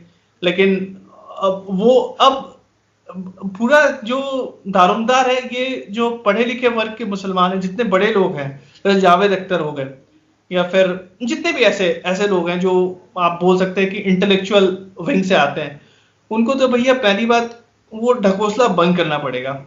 क्योंकि हर किसी को कोई लीड करता है, हर कोई अपने आप एक आदर्श देखने की कोशिश करता है। मुझे नहीं लगता है कि मैक्सिमम लोग आदर्श, अब जैसे उनके पास आदर्श के लिए दो ऑप्शन है, एक जावेद अख्तर है, एक ओवैसी जी है। मैं एक एग्जांपल दे रहा हूं। अगर वो जावेद अख्तर को पकड़ रहे हैं आदर्श, क्योंकि वो खुद को लिबरल बुलाते हैं, वो बोलते हैं कि मैं ढकोसलों में नहीं बिलीव करता हूँ, क्योंकि वो कई बार भारत के लिए भी अच्छी बात की है, मैं नहीं बोल रहा हूँ कि वो हमेशा बुरी बात करते, लेकिन उन्होंने अब वो एक तरफ बोलते हैं खिलजी ने इकोनॉमिक रिफॉर्म लाए थे, वो तारिक जी के साथ इंटरव्यू में वो बोला था उन्होंने। फिर वो ये बोलते हैं कि मुगल्स ने तो बहुत ही देश को अमीर बनाया था। अब जो उनको आदर्श मान के चल रहा है उनके लिबरल होने की वजह से, बट उनके दिमाग में भी तो ये फीड जाएगी कि नहीं मुगल्स ने अच्छा किया हमारे लिए, तो क्या बुराई है बाबर का नाम है। तो वो ये बोल रहे हैं कि बाबर तो यहाँ, और बाबर को तो इतनी नफरत थी भारत से, अगर कोई बाबर नामा पढ़ ले, इतनी बुराई की है उसने हिंदुस्तान की, और इसलिए वो खुद को यहाँ दफनाना भी नहीं चाहता था। इसीलिए उसको जाकर के काबुल में उसका सब कुछ हुआ, वो यहाँ पे कुछ भी नहीं हुआ था, यहाँ से हटा करके वो उसको रिलोकेट किया for some reason, there was a reason क्यों वो आखिर ऐसा करना चाहता था। बाबर ने हिंदुस्तान के सिर्फ एक ही चीज के लिए बढ़ाई की, वो थी यहाँ के रिसोर्सेज, यहाँ के चीप लेबर, यहाँ के सोने जवाहरात, और यहाँ के क्लाइमेट की बुराई की उसने, यहाँ के खाने की बुराई की उसने, यहाँ के लोगों को ढोंगी, बहुत सारी बात की, हिंदुइज्म की काफी मजाक उड़ाई है उसने। तो रही बात फिर बाबर के बाद हुमायूं की बात, हुमायूं के बारे में ज्यादा बात इसलिए नहीं होती क्योंकि वो इतिहास में खुद को उतना सिग्निफिकेंट नहीं कर सका, लेकिन हुमायूं के भी खुद के अलग कारण, वो तो बेचारा खुद ही परेशान था, चलिए उसके बारे में नहीं बात करते। लेकिन फिर अकबर आ जाते हैं, तो अकबर को तो शिया से भी नफरत थी। जब मैं उन सेंट का नाम याद नहीं आ रहा है मुझे, बट अमीर खुसरो के साइड में एक शिया सेंट को दफनाना था, तो उन्होंने, अकबर ने ऑर्डर दिया कि इनको यहां नहीं कर सकते। उन्होंने बकायदा वहां से लाश निकलवाई और दूसरे जगह करवाया, क्योंकि उनका ये कहना था एक पायस सुन्नी सेंट के बाजू में ये शिया नहीं आ सकता है। सो ये नफरत था अकबर का इनिशियल डेज में। तो अकबर को तो हम सबसे सेक्युलर बुला रहे हैं, मतलब ऑफ ऑल तो अकबर तो सबसे ज्यादा सेक्युलर है, लेकिन उनके कारनामे तो एक अलग ही लेवल के थे शुरू में। बाद में वो तब चेंज हुए जब उन्होंने दीन-ए इलाही का फॉर्मेशन किया, लेकिन दीन-ए इलाही भी उनका बहुत ही एम्बिशियस प्रोजेक्ट था। उनको बड़ा शौक था कि मैं रिलीजन का हेड बनूं। वो इनफैक्ट वो खुद को कालिफ भी बुलाते थे वो लेट फेज में। तो जब टर्की में उनको रोक दिया गया कि अब ये सब नहीं हो सकता, तुम बंद करो ये सब अपना तामझाम, तो फिर उन्होंने दीन-ए इलाही का फॉर्मेशन किया। और उनको बड़ा शौक था, मतलब he always wanted to be great, जैसे उन्होंने खुद को ही अकबर बुलाया। तो ये अपने आप में एक पर्सनालिटी को एक्सप्लेन कर देता है, कौन इंसान खुद को अकबर या ग्रेट बुलाएगा। मतलब ये तो बड़ा ही चिंता का विषय है कि कैरेक्टर में ही कुछ प्रॉब्लम है। फिर तो ये सारी जो बातें हैं वो लोगों को समझ में, मुसलमानों को समझ में आना बहुत जरूरी है। फिर मुसलमानों को कई बार वोट बैंक की तरह हर कोई यूज करता है, और उसका रीजन क्या है कि पहली बात लिटरेसी रेट बहुत कम है इंडिया में मुसलमानों के लिए। तो लिटरेसी रेट तो फिर भी हम बढ़ा लेंगे चलिए, लेकिन लिटरेसी रेट बढ़ाने के बाद ये जो आदर्श है उनके, जैसे ओवैसी तो बड़े लिटरेट हैं, लेकिन वो तो फिर वही जाके झूठ बोल रहे हैं ना। अब जैसे कोई कौन अब्दुल कलाम की तो कोई बात नहीं कर रहा है, वो भी तो मुसलमान थे। फिर आरिफ मोहम्मद जी की कोई बात नहीं करेगा। मतलब इतने जो स्कॉलर्स हैं, जो ऐसा नहीं है, मुसलमानों ने काफी, जैसे मैं ये पैराडॉक्सिकल सिचुएशन समझता हूँ कि शायद हिंदू फोल्ड में आना बड़ा मुश्किल है, लेकिन जो वाइज बात कर रहा है तुम उसको तो फॉलो नहीं कर रहे हो। तो ये जो फॉलोइंग है वो इम्प्रूव होना बहुत जरूरी है। सच ये जावेद अख्तर जैसे लोग, आप जैसे लोगों को आगे बहुत स्ट्रांगली आना पड़ेगा ताकि आप ट्रुथ को सामने लेकर के आ पाए। और प्रॉब्लम ये है कि इंडिया में ऐसे लोग बहुत कम है। आप जैसे, आप हो गए, तारिक जी हो गए, ताहिर गोरा साहब हो गए, ऐसे बहुत कम लोग हैं हिंदुस्तान में जो इन मसलों को उठा करके बात भी करना चाहेंगे, क्योंकि पता नहीं क्या प्रॉब्लम है, बट वो आ नहीं रहे। तो जब तक वो नहीं हो सकता है तो ये रिजॉल्व होगा नहीं। तो लगा तो फिर एक और हिंदुस्तान के अजीम बादशाह हैं जिसको मुसलमान तो मुसलमान, हिंदू भी उसके खिलाफ बात करना पसंद नहीं करता, टीपू सुल्तान।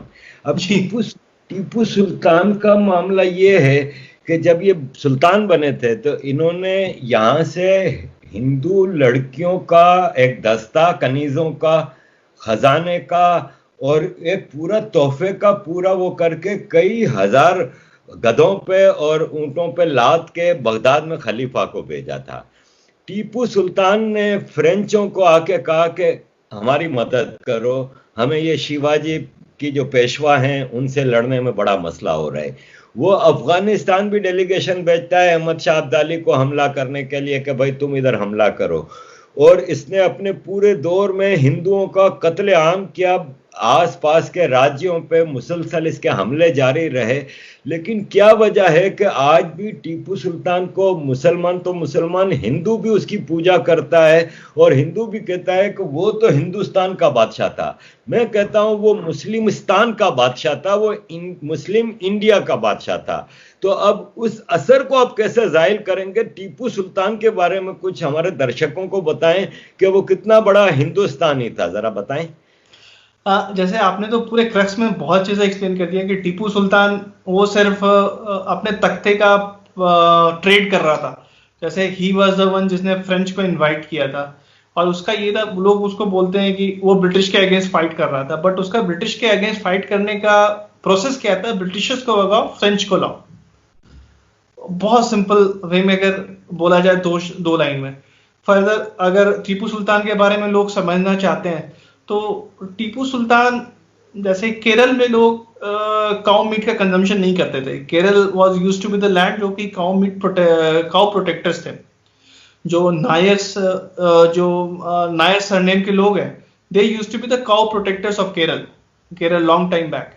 तो 1782 की घटना है, और ये पता नहीं कितने लोगों को इसके बारे में मालूम है, क्योंकि लोग तो वही एनसीईआरटी की किताब उठाते हैं हमारे हिंदुस्तान में, या फिर जो हमारे रोमिला थापर इरफान हबीब जी ने लिख दी है।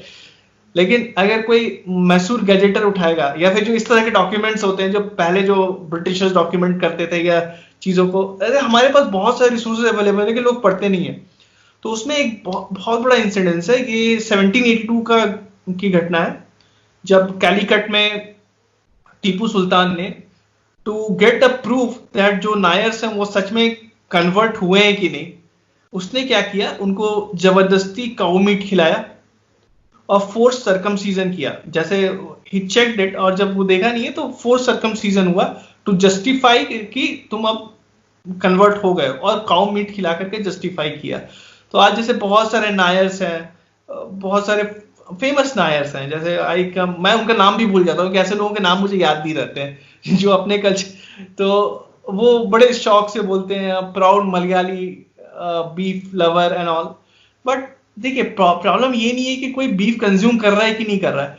प्रॉब्लम ये है कि तुम अपने कल्चर को मॉक कर दे रहे हो, तुम एक उस सिचुएशन को मॉक कर रहे हो जब 1782 में 1782 में टीपू सुल्तान ने बहुत बड़ी बेइज्जती की थी।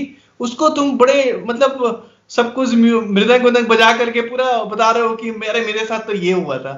भाई तुमको पता नहीं है तो ये जान लो कि टीपू सुल्तान ने तुम्हारे एंसेस्टर्स को फोर्स फीड किया, and there was a force circumcision which happened उस 1782 में। तो इससे बड़ा आप मतलब ये तो जाहिलियत की बात हो गई कंप्लीटली, कि आप बिल्कुल कनेक्ट नहीं कर पा रहे हो अपने रूट से। जैसे ये दूसरी बात है कि तुम बीफ खा रहे हो या नहीं खा रहे हो। प्राइमरी बात ये है कि तुमको वो इंसिडेंट्स भी याद नहीं है कि क्या तुम्हारे एंसेस्टर्स को फेस करना पड़ा था। तो दिस वाज मतलब मुझे नहीं लगता कि इतना खराब काम किसी और भी इन्वेटर ने इस तरह से किया होगा। सो ये इंसिडेंट्स अपने आप में एक बहुत ब्रॉडली एक्सप्लेन कर देता है कि टीपू सुल्तान किस लेवल का भारतीय था या फिर वो ये करता था। और एक बहुत अभी रिसेंटली बहुत लोगों ने वो सर्कुलेट किया, एक अंगूठी, सोने की अंगूठी जिसमें ना, लेकिन कोई भी एक भी डॉक्यूमेंट नहीं है। अरे टीपू, ये लोग इतने समझदार लोग थे कि वो जो भी काम करते थे उसको डॉक्यूमेंट करते थे। तो अगर इतना बड़ा सेक्युलर काम किया टीपू सुल्तान ने, जब ये सब कुछ डॉक्यूमेंट हो रहा है श्रृंगेरी मठ में डोनेशन का, लेकिन उसकी भी एक अलग कहानी है, वो क्यों उसने डोनेशन किया या क्या नहीं, उसने कोई कंजर्वेशन नहीं किया था मंदिर का। तो ये अगर वो राम का अंगूठी ले रहा तो कहीं ना कहीं तो उसका जिक्र होता ही, उसका जिक्र नहीं है। वो डेफिनेटली किसी लूट से आया हुआ था, क्योंकि बड़ी इंटरेस्टिंग बात है, वो राम भी देवनागरी लिपि में लिखा हुआ है। Tipu Sultan down the south का इंसान था, living in down the south. कितनी देवनागरी लिपि का यूज हो रहा था उस वक्त तक, उसकी कोई और परहैप्स यूज नहीं हो रही थी देवनागरी लिपि। उसके पास कहां से वो देवनागरी लिपि में राम लिख करके अंगूठी बना करके, जो अपने तलवार पे लिख करके चलता है कि काफिरों का कत्ल कर, वो राम क्यों लेगा अपने अंगूठी में? जो मतलब ये ऐसा हिसाब हो गया है कि अकबर, टीपू सुल्तान, औरंगजेब, हर कोई बोल रहे हैं कि नहीं भैया मैंने तो मारा है, मैं प्राउड इस्लामिस्ट हूं, लेकिन हमारे सेक्युलर नहीं अकबर यू आर रॉन्ग, आप गलत बोल रहे हो भाई, आप ऐसे नहीं थे, आप बड़े सेक्युलर थे। वो हिसाब हो गया हमारा। तो इसको बहुत ही कोर्स करेक्शन की जरूरत है, क्योंकि अकबर, टीपू सुल्तान, बाबर, हर कोई अपने किताबों से चीख चीख के बोल रहे हैं कि कहानी कुछ और है जो रोमिला थापर जी बताना चाह रही है, लेकिन रोमिला थापर जी हैं कि मानने को तैयार नहीं है। वो तो नहीं, अकबर तुम अच्छे थे, वो ये टीपू सुल्तान तुम बहुत अच्छे थे। तो यहाँ आपने जिक्र किया बीफ का, तो मुझे केरला के लोग अक्सर मैसेज करते हैं, वो कहते हैं भाई हम बफेलो खाते हैं, बीफ नहीं खाते। तो बताइए हिंदू धर्म के हिसाब से क्या बफेलो खाना सही है? एक्चुअली ये बहुत इंपॉर्टेंट क्वेश्चन जो आपने रेज किया। एक्चुअली हिंदू धर्म क्या था? हिंदू धर्म में सबसे पहले it was all about vegetarian food initially. It was all about and जैसे मैंने आपको पहले एक्सप्लेन किया, it followed a very nature का रूल वो फॉलो करते थे यहाँ के लोग। तो हमारे जो उसको बहुत ही साइंटिफिकली भी कोई अगर एनालाइज करना चाहेगा, तो कहीं ना कहीं जो हमारे दांत होते हैं वो फ्लैश खाने के लिए नहीं बने होते, इसलिए जब भी हम फ्लैश खाते हैं तो मतलब उतनी आसानी से जितने बाकी जानवर खा पाते हैं उतनी आसानी से इंसान नहीं खा सकता है फ्लैश किसी भी तरह से। तो non vegetarianism was not a prevalent, मतलब एक प्रिडोमिनेंट आइडिया बिल्कुल भी नहीं था। लेकिन जैसे हिंदू धर्म ऐसा होता है कि यहाँ पे कुछ भी, it was a very open architecture, इसमें सर्टेन प्रिंसिपल सेट किए गए थे, और यहाँ पे एक धर्मशास्त्र की हमेशा बात होती है, जैसे मनुस्मृति। तो ये जो स्मृति का कॉन्सेप्ट है, जो स्मृति मतलब होता है किसी के स्मृति से आती है। हमारे पास श्रुति है और स्मृति है। Shruti is more of a very important book जो चेंज नहीं होती है, श्रुति। और स्मृति है जो किसी ने याद से, जैसे मेरी स्मृति हो सकती है जो मैंने लिख दी, मनु की स्मृति, जैसे यजनिका स्मृति, ऐसे बहुत सारी स्मृति हो सकती हैं जो with the time and context change होती जाती हैं। तो हिंदू धर्म ने बहुत सारे आइडिया को एम्ब्रेस किया है, इसने किसी भी आइडिया को आउटराइटली रिजेक्ट नहीं किया था। जहां तक काउ प्रोटेक्शन या कैटल प्रोटेक्शन की बात आती है, cow, buffalo, everything was actually considered under the cattle के अंडर आते थे। तो इंडिया काफी पैस्टोरल कल्चर से, यहाँ पे agriculture was always emphasised. So जहाँ पे एग्रीकल्चर धन होता है वहां पे, because agriculture was our primary focus, तो जिस जानवर से आपको आमदनी हो रही है आप उसको स्लॉटर करके नहीं खाएंगे। आप खाएंगे तो कोई और जानवर खाएंगे, बट वो नहीं खाएंगे। अभी ये क्या हो गया है कि इसके लिए बहुत सारे जस्टिफिकेशंस आते हैं। अब हिस्टोरिकली अगर हम देखना शुरू करें तो वो हिस्टोरिकल जस्टिफिकेशंस तो कहीं पे भी नहीं है अबाउट काउ मीट और in fact any cattle meat before 800 AD वगैरह के बिफोर कुछ भी नहीं मिलता है। नाउ अब वो लोग क्या करते हैं, वेद को रेफर करने शुरू कर देते हैं कि वेद के थ्रू चीजों को एक्सप्लेन करते हैं। अब यहाँ पे बहुत बड़ा कैच होता है दैट संस्कृत में बहुत चीजें चेंज होती है। जैसे अगर मैंने ग के बाद 2 डॉट लगा दिया, एक चंद्र बिंदु, बहुत सारी मीनिंग हो जाती है। जैसे कई बार लोग इस बात पे फाइट करते हैं कि राम को तुम रामा क्यों लिख रहे हो, या क्योंकि इंग्लिश में हम वो लिख ही नहीं सकते। ठीक उसी तरह से गौ का मतलब लाइट भी होता है और गौ का मतलब गाय भी होता है, डिपेंडिंग ऑन किस तरह से उसको लिखा गया है वहां पे। और गौ, ऐसे एक गोगना एक बड़ा टर्म है जिसको ये लोग बोलते हैं कि गौ हत्या से कंपेयर कर रहे हैं, गौ को मारना, बट वहां पे उसका अर्थ है कि गेस्ट जो है वो गौ का गिफ्ट एक्सेप्ट कर रहा है। तो वहां पे कंसेप्ट कंप्लीटली दूसरा है। सो ये जस्टिफिकेशन दे करके उस चीज को स्टैब्लिश करने की कोशिश करते हैं कई बार कि ये तुम्हारे वेद में भी जस्टिफाइड है। लेकिन वेद कहीं पे भी आपको कैटल मतलब कैटल ईटिंग के बारे में कहीं पे भी प्रिस्क्राइब नहीं करता है। As far as the Kerala culture is considered, it's not that only the buffalo meat they eat, they actually eat the cow meat too. और it's a truth, मैं इसमें डिनाई नहीं करूंगा। I know a lot of Kerala people जो कि दोनों meet खाते हैं, और वो and everything comes up with certain kind of cover up के साथ आता है कि जैसे मैं बताया ना कि एक मुसलमान भी आज, एक मुस्लिम भी खुद को जस्टिफाई, जब वो बाबर को इसलिए जस्टिफाई कर रहा है क्योंकि जो अपने पास्ट को एक्नॉलेज नहीं करना चाह रहे कि हमारे साथ कुछ गलत हुआ है, वी आर ऑल गुड। वो बोलता है कि हम दुख अपने अंदर लेकर के आगे बढ़ते जाएंगे। तो ये जो एपोलॉजिस्ट हैं अबाउट, और बीफ एक्चुअली इज जितने भी काउ मीट या बफेलो मीट होती है सब कुछ बीफ होती है in the very technical term, वो सब कुछ को बीफ में कंसिडर किया जाता है। So as per scripture sanction नहीं है। Kerala was a completely cattle protecting land, वो कैटल को नहीं खाते थे क्योंकि कोई भी लॉजिक हमको ये बिलीव करने को नहीं, मतलब आप खाओ, वो डिफरेंट एस्पेक्ट है कि आप क्या खा रहे हैं, लेकिन इसको कल्चरली हम अप्रोप्रिएट नहीं कर सकते, क्योंकि कहीं ना कहीं कोई वो स्ट्रांग होल्ड नहीं मिल रहा है जो ना स्क्रिप्चर्स में मेंशन्ड है, ना आपका ट्रेडिशन वैसा था। इनफैक्ट जो हिस्ट्री बुक्स हैं, जो गैजेट्स हैं, वो तो ये मेंशन करते हैं कि कैसे नायर प्रोटेक्ट कर रहे थे cow, buffalo, all the kettles को। तो जब राज्याभिषेक होता था नायर किंग्स का, तो वो पूरा ओथ लेते थे in fact to protect cattle, not cow, to protect the cattle. तो जो ओथ ले रहा है टू प्रोटेक्ट द कैटल, अचानक से कैसे कैटल को खाना शुरू कर देगा? सो ये सब कुछ सवाल हैं जिसपे एक्चुअली बहुत इंटेंस डिबेट होना चाहिए। इस पे स्वामी जी ने बहुत बार बात की है, बहुत बार इस मैटर को उठाने की कोशिश किया है, लेकिन ये इतना इंटेंस सब्जेक्ट है जी कि इसके ऊपर आई थिंक कम से कम 1 महीने में 2 या 3 बार डिस्कशन होना चाहिए, क्योंकि this is something of a really a large concern. It's something of a very large concern because it takes you back to that अपने कल्चर को कोई नेगेट करके, because this will also give the justification to what Tipu had done in 1782. Because अगर कोई पूजा करने से अगर भूल जाए तो cow, buffalo, everything is cattle at the end of the day.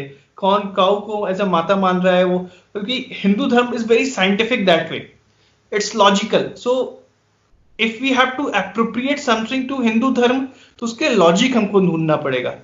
आपकी चॉइस पे वो डिपेंड नहीं कर सकता है. आपकी चॉइस है, वो डिफरेंट चीज है, but it can not be justified through the Hindu practice. Abbas ji, मसला यह है कि आपके साथ बात करने के लिए चाहिए 15-20 घंटे, वो भी कम. दिल भरेगा नहीं. तो मैंने बहुत सारे सवाल काट के, अब मजीद 3 सवाल हैं, अगर आपको एतराज ना हो तो आगे. अरे नहीं, बिल्कुल बिल्कुल.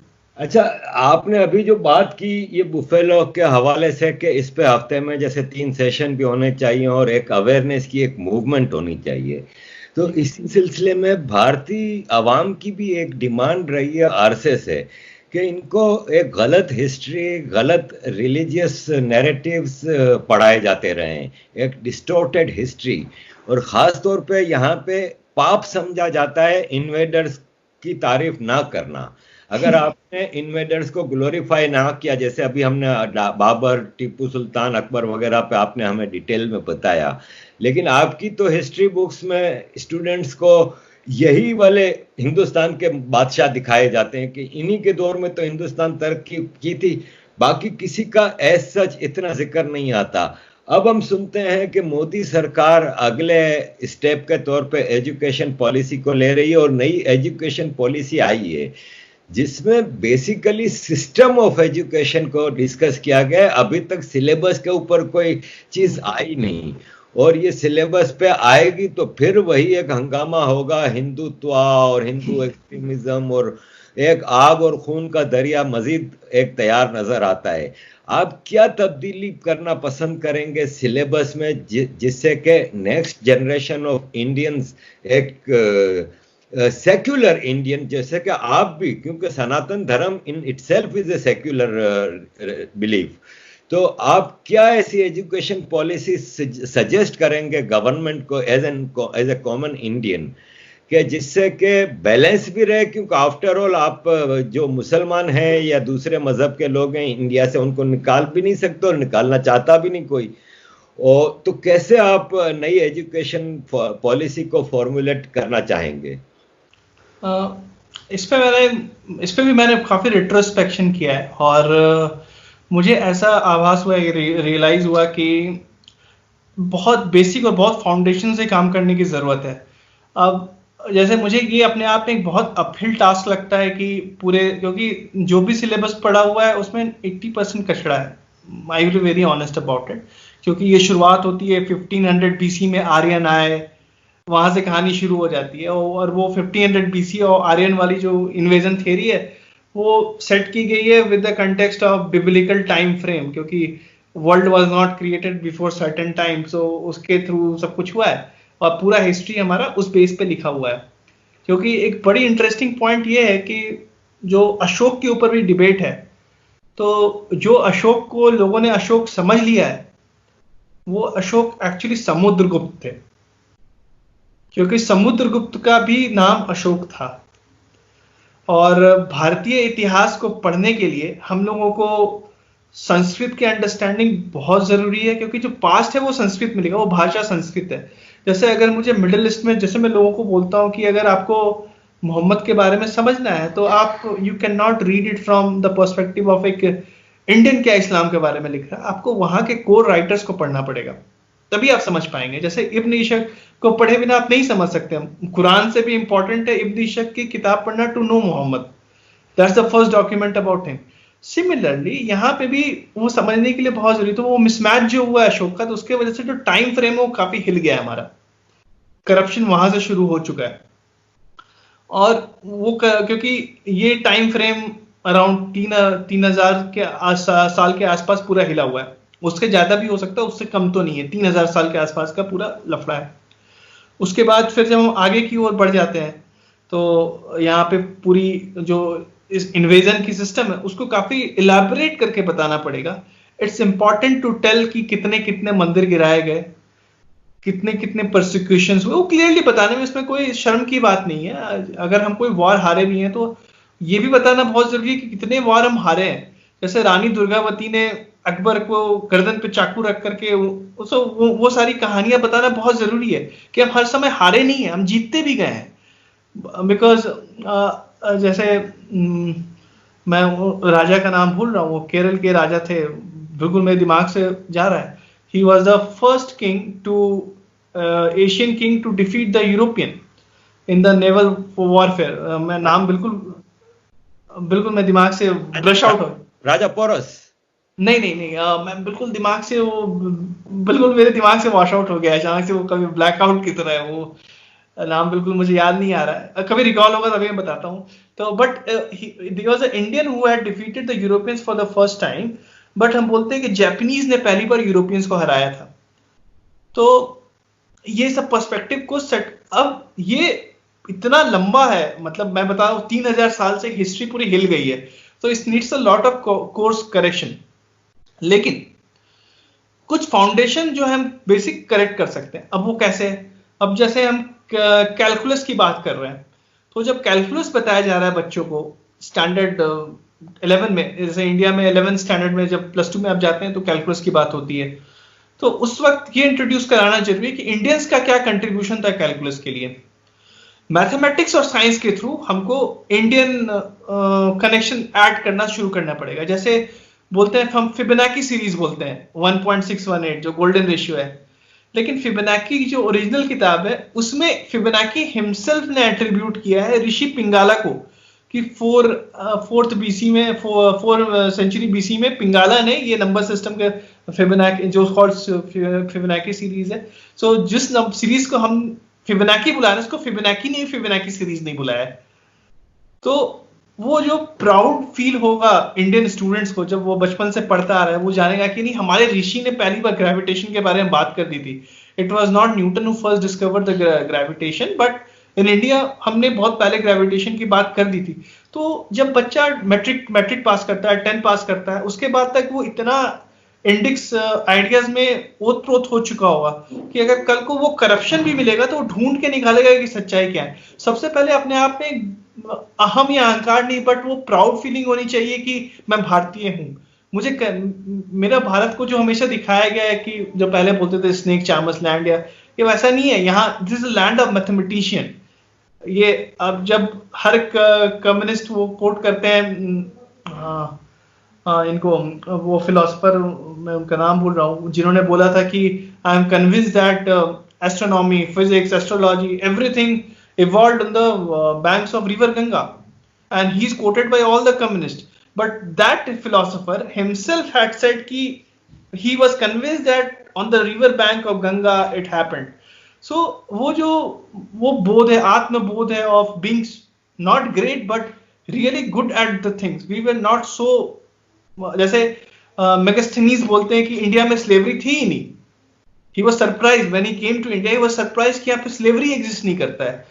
लेकिन अब जब जो नैरेटिव लोग देते हैं जो कास्ट सिस्टम को स्लेवरी से रिलेट करके, फिर बोलेंगे कि कास्ट सिस्टम इसलिए आया क्योंकि यहाँ पे स्लेवरी था, बट मेगास्थनीज तो बोल रहा है कि यहाँ पे स्लेवरी था ही नहीं। ही वाज सरप्राइज्ड कि स्लेवरी एग्जिस्ट नहीं कर रहा है। सो अगर बचपन से बच्चों को ये आत्मबोध कराया जाए तो ये कोर्स करेक्शन की भी उतनी जल्दी जरूरत नहीं है। क्योंकि वो कंटेंट वो ढूंढ लेंगे, they will read to the rights resources, but सबसे पहले one needs to be very proud कि वो जाकर के कन्हैया कुमार ना बने, वो जाकर के मतलब उमर खालिद ना बने। उसको अपने ऊपर, अपने सिविलाइजेशन के ऊपर बहुत गर्व होना चाहिए, उसको जानना चाहिए कि क्या सच्चाई है। हमने कैलकुलस दिया, हमने जैसे ये जो मैं ऋषि पिंगाला की बात कर रहा था, उनकी किताब का नाम है छंद शास्त्र। उसमें जो नंबर सिस्टम जो डाला है उन्होंने, वो क्या करता है, उस पर पूरा क्लासिकल म्यूजिक बेस है, जैसे फिबोनाची से, जैसे सा सा रे रे गा गा मामा, so all this comes from that. अगर पिंगाला ने वो किताब नहीं लिखी होती तो आज म्यूजिक शायद विश्व को इतने अच्छे फॉर्म में ना मिला होता। तो कितनी बड़ी बात है कि हम आज म्यूजिक एक ऐसा चीज है जो हर किसी को बांध रहा है, लेकिन उसका बेस भी भारत में सेट हुआ है। फॉर्चुनेटली अनफॉर्चुनेटली भारत में हो गया, तो प्राउड हो जाओ उस पर। तो लेकिन वो हमको करना पड़ेगा। वी विल हैव टू, जैसे अलाइड सब्जेक्ट के थ्रू, मैथमेटिक्स के थ्रू बताओ भारत कैसे मानता, फिजिक्स के थ्रू बताओ कि कैसे एटॉमिक थियरी बहुत पहले यहाँ पे बात की गई थी, तो बच्चे अपने आप आगे बढ़ने लगेंगे। शायद उतने बड़े कोर्स करेक्शन की जरूरत नहीं है, बट फंडामेंटल्स को फिक्स करना पड़ेगा। आभास जी, एक पॉलिटिकल सवाल आपसे जी। भारत इस वक्त एक बहुत ही मुश्किल सूरत हाल से गुजर रहा है। एक तरफ चाइना ने मुसलसल तंग किया हुआ है और हमला भी किया, कब्जा भी किया हुआ है भारत के एक हिस्से पे, अक्साई चीन पे, और अभी भी जो डिस्प्यूटेड बफर जोन है इसके अंदर तक बैठा हुआ है, और भारत मुसलसल नेगोशिएशंस के जरिए उसको वापस भेजने की भी कोशिश कर रहा है। एक खतरा भी है कि जंग होगी। पाकिस्तान से तो 72 साल से जंग रुकी ही नहीं, क्योंकि वो लोग तो कुछ ना कुछ करते ही रहते हैं, उनकी प्रॉक्सीज भी चलाते हैं, टेररिज्म भी हो रहा है, सब कुछ है। चाइना ने नेपाल और दीगर जरियों से भी भारत को तंग करना शुरू किया है। एक पैंडेमिक भी है। तो आप कोई जंग देख रहे हैं नियर फ्यूचर में? भारत सरकार तो पूरा कोशिश कर रही है कि, क्योंकि हमेशा इनकी भारत की एक पॉलिसी रही है कि जंग से दूर रहते हैं, लेकिन जब सर पे आती है तो फिर भारत इसका पूरा मुकाबला भी करता है। आप एक जंग देख रहे हैं नियर फ्यूचर में? कोई ऐसी सूरत हाल देख रहे हैं? एक बात जो हमारे प्रधानमंत्री हैं अभी, नरेंद्र मोदी जी, उनमें एक बात है कि ही इज वेरी अनप्रिडिक्टेबल। जब सर्जिकल स्ट्राइक हुआ था पाकिस्तान के ऊपर, उसके 2 दिन पहले तक बहुत लोग बहुत तरह की बात कर रहे थे कि आज तक मोदी जी शांत क्यों बैठे हुए, इतनी बड़ी बड़ी बातें की, 56 इंच का सीना क्या हो गया, क्या हो गया। उसके बाद जब सर्जिकल स्ट्राइक होके आ गई तो फिर लोग सवालात खड़े करने लगे कि वो हुआ भी कि नहीं, उसका पता नहीं है। लेकिन अब कमिंग टू चाइना, चाइना का केस थोड़ा, जैसे आपने खुद ही बोला, पाकिस्तान प्रॉक्सीज वगैरह चलाता रहता है। जैसे पाकिस्तान में सर्जिकल स्ट्राइक भी करना काफी आसान था, क्योंकि हमने पाकिस्तान स्टेट पे नहीं वार किया, हमने टेरर कैंप्स के ऊपर अटैक किया था। अब यहाँ पे क्या हो रहा है, चाइना का जो प्रॉब्लम है, ये रूट बहुत पहले से चला आ रहा है। और अगर मैं थोड़ा सा पर्सपेक्टिव दूं तो चाइना का जो एंशिएंट पास्ट ऑफ चाइना रहा है, वो शुरू से बड़े एक्सपेंशनिस्ट रहे हैं। चाहे वो किंग डायनेस्टी हो या फिर सॉन डायनेस्टी हो, हर किसी ने एक्सपैंड करने की कोशिश की है। और उनकी एक पौराणिक मान्यता है, एंशिएंट मान्यता है, जिसको टैक्सोनॉमी बोलते हैं। उसके अनुसार वो एक सिस्टम ऐसा है कि पूरा उनका 6 कॉन्सेंट्रिक सर्कल्स में चीजें डिवाइडेड है।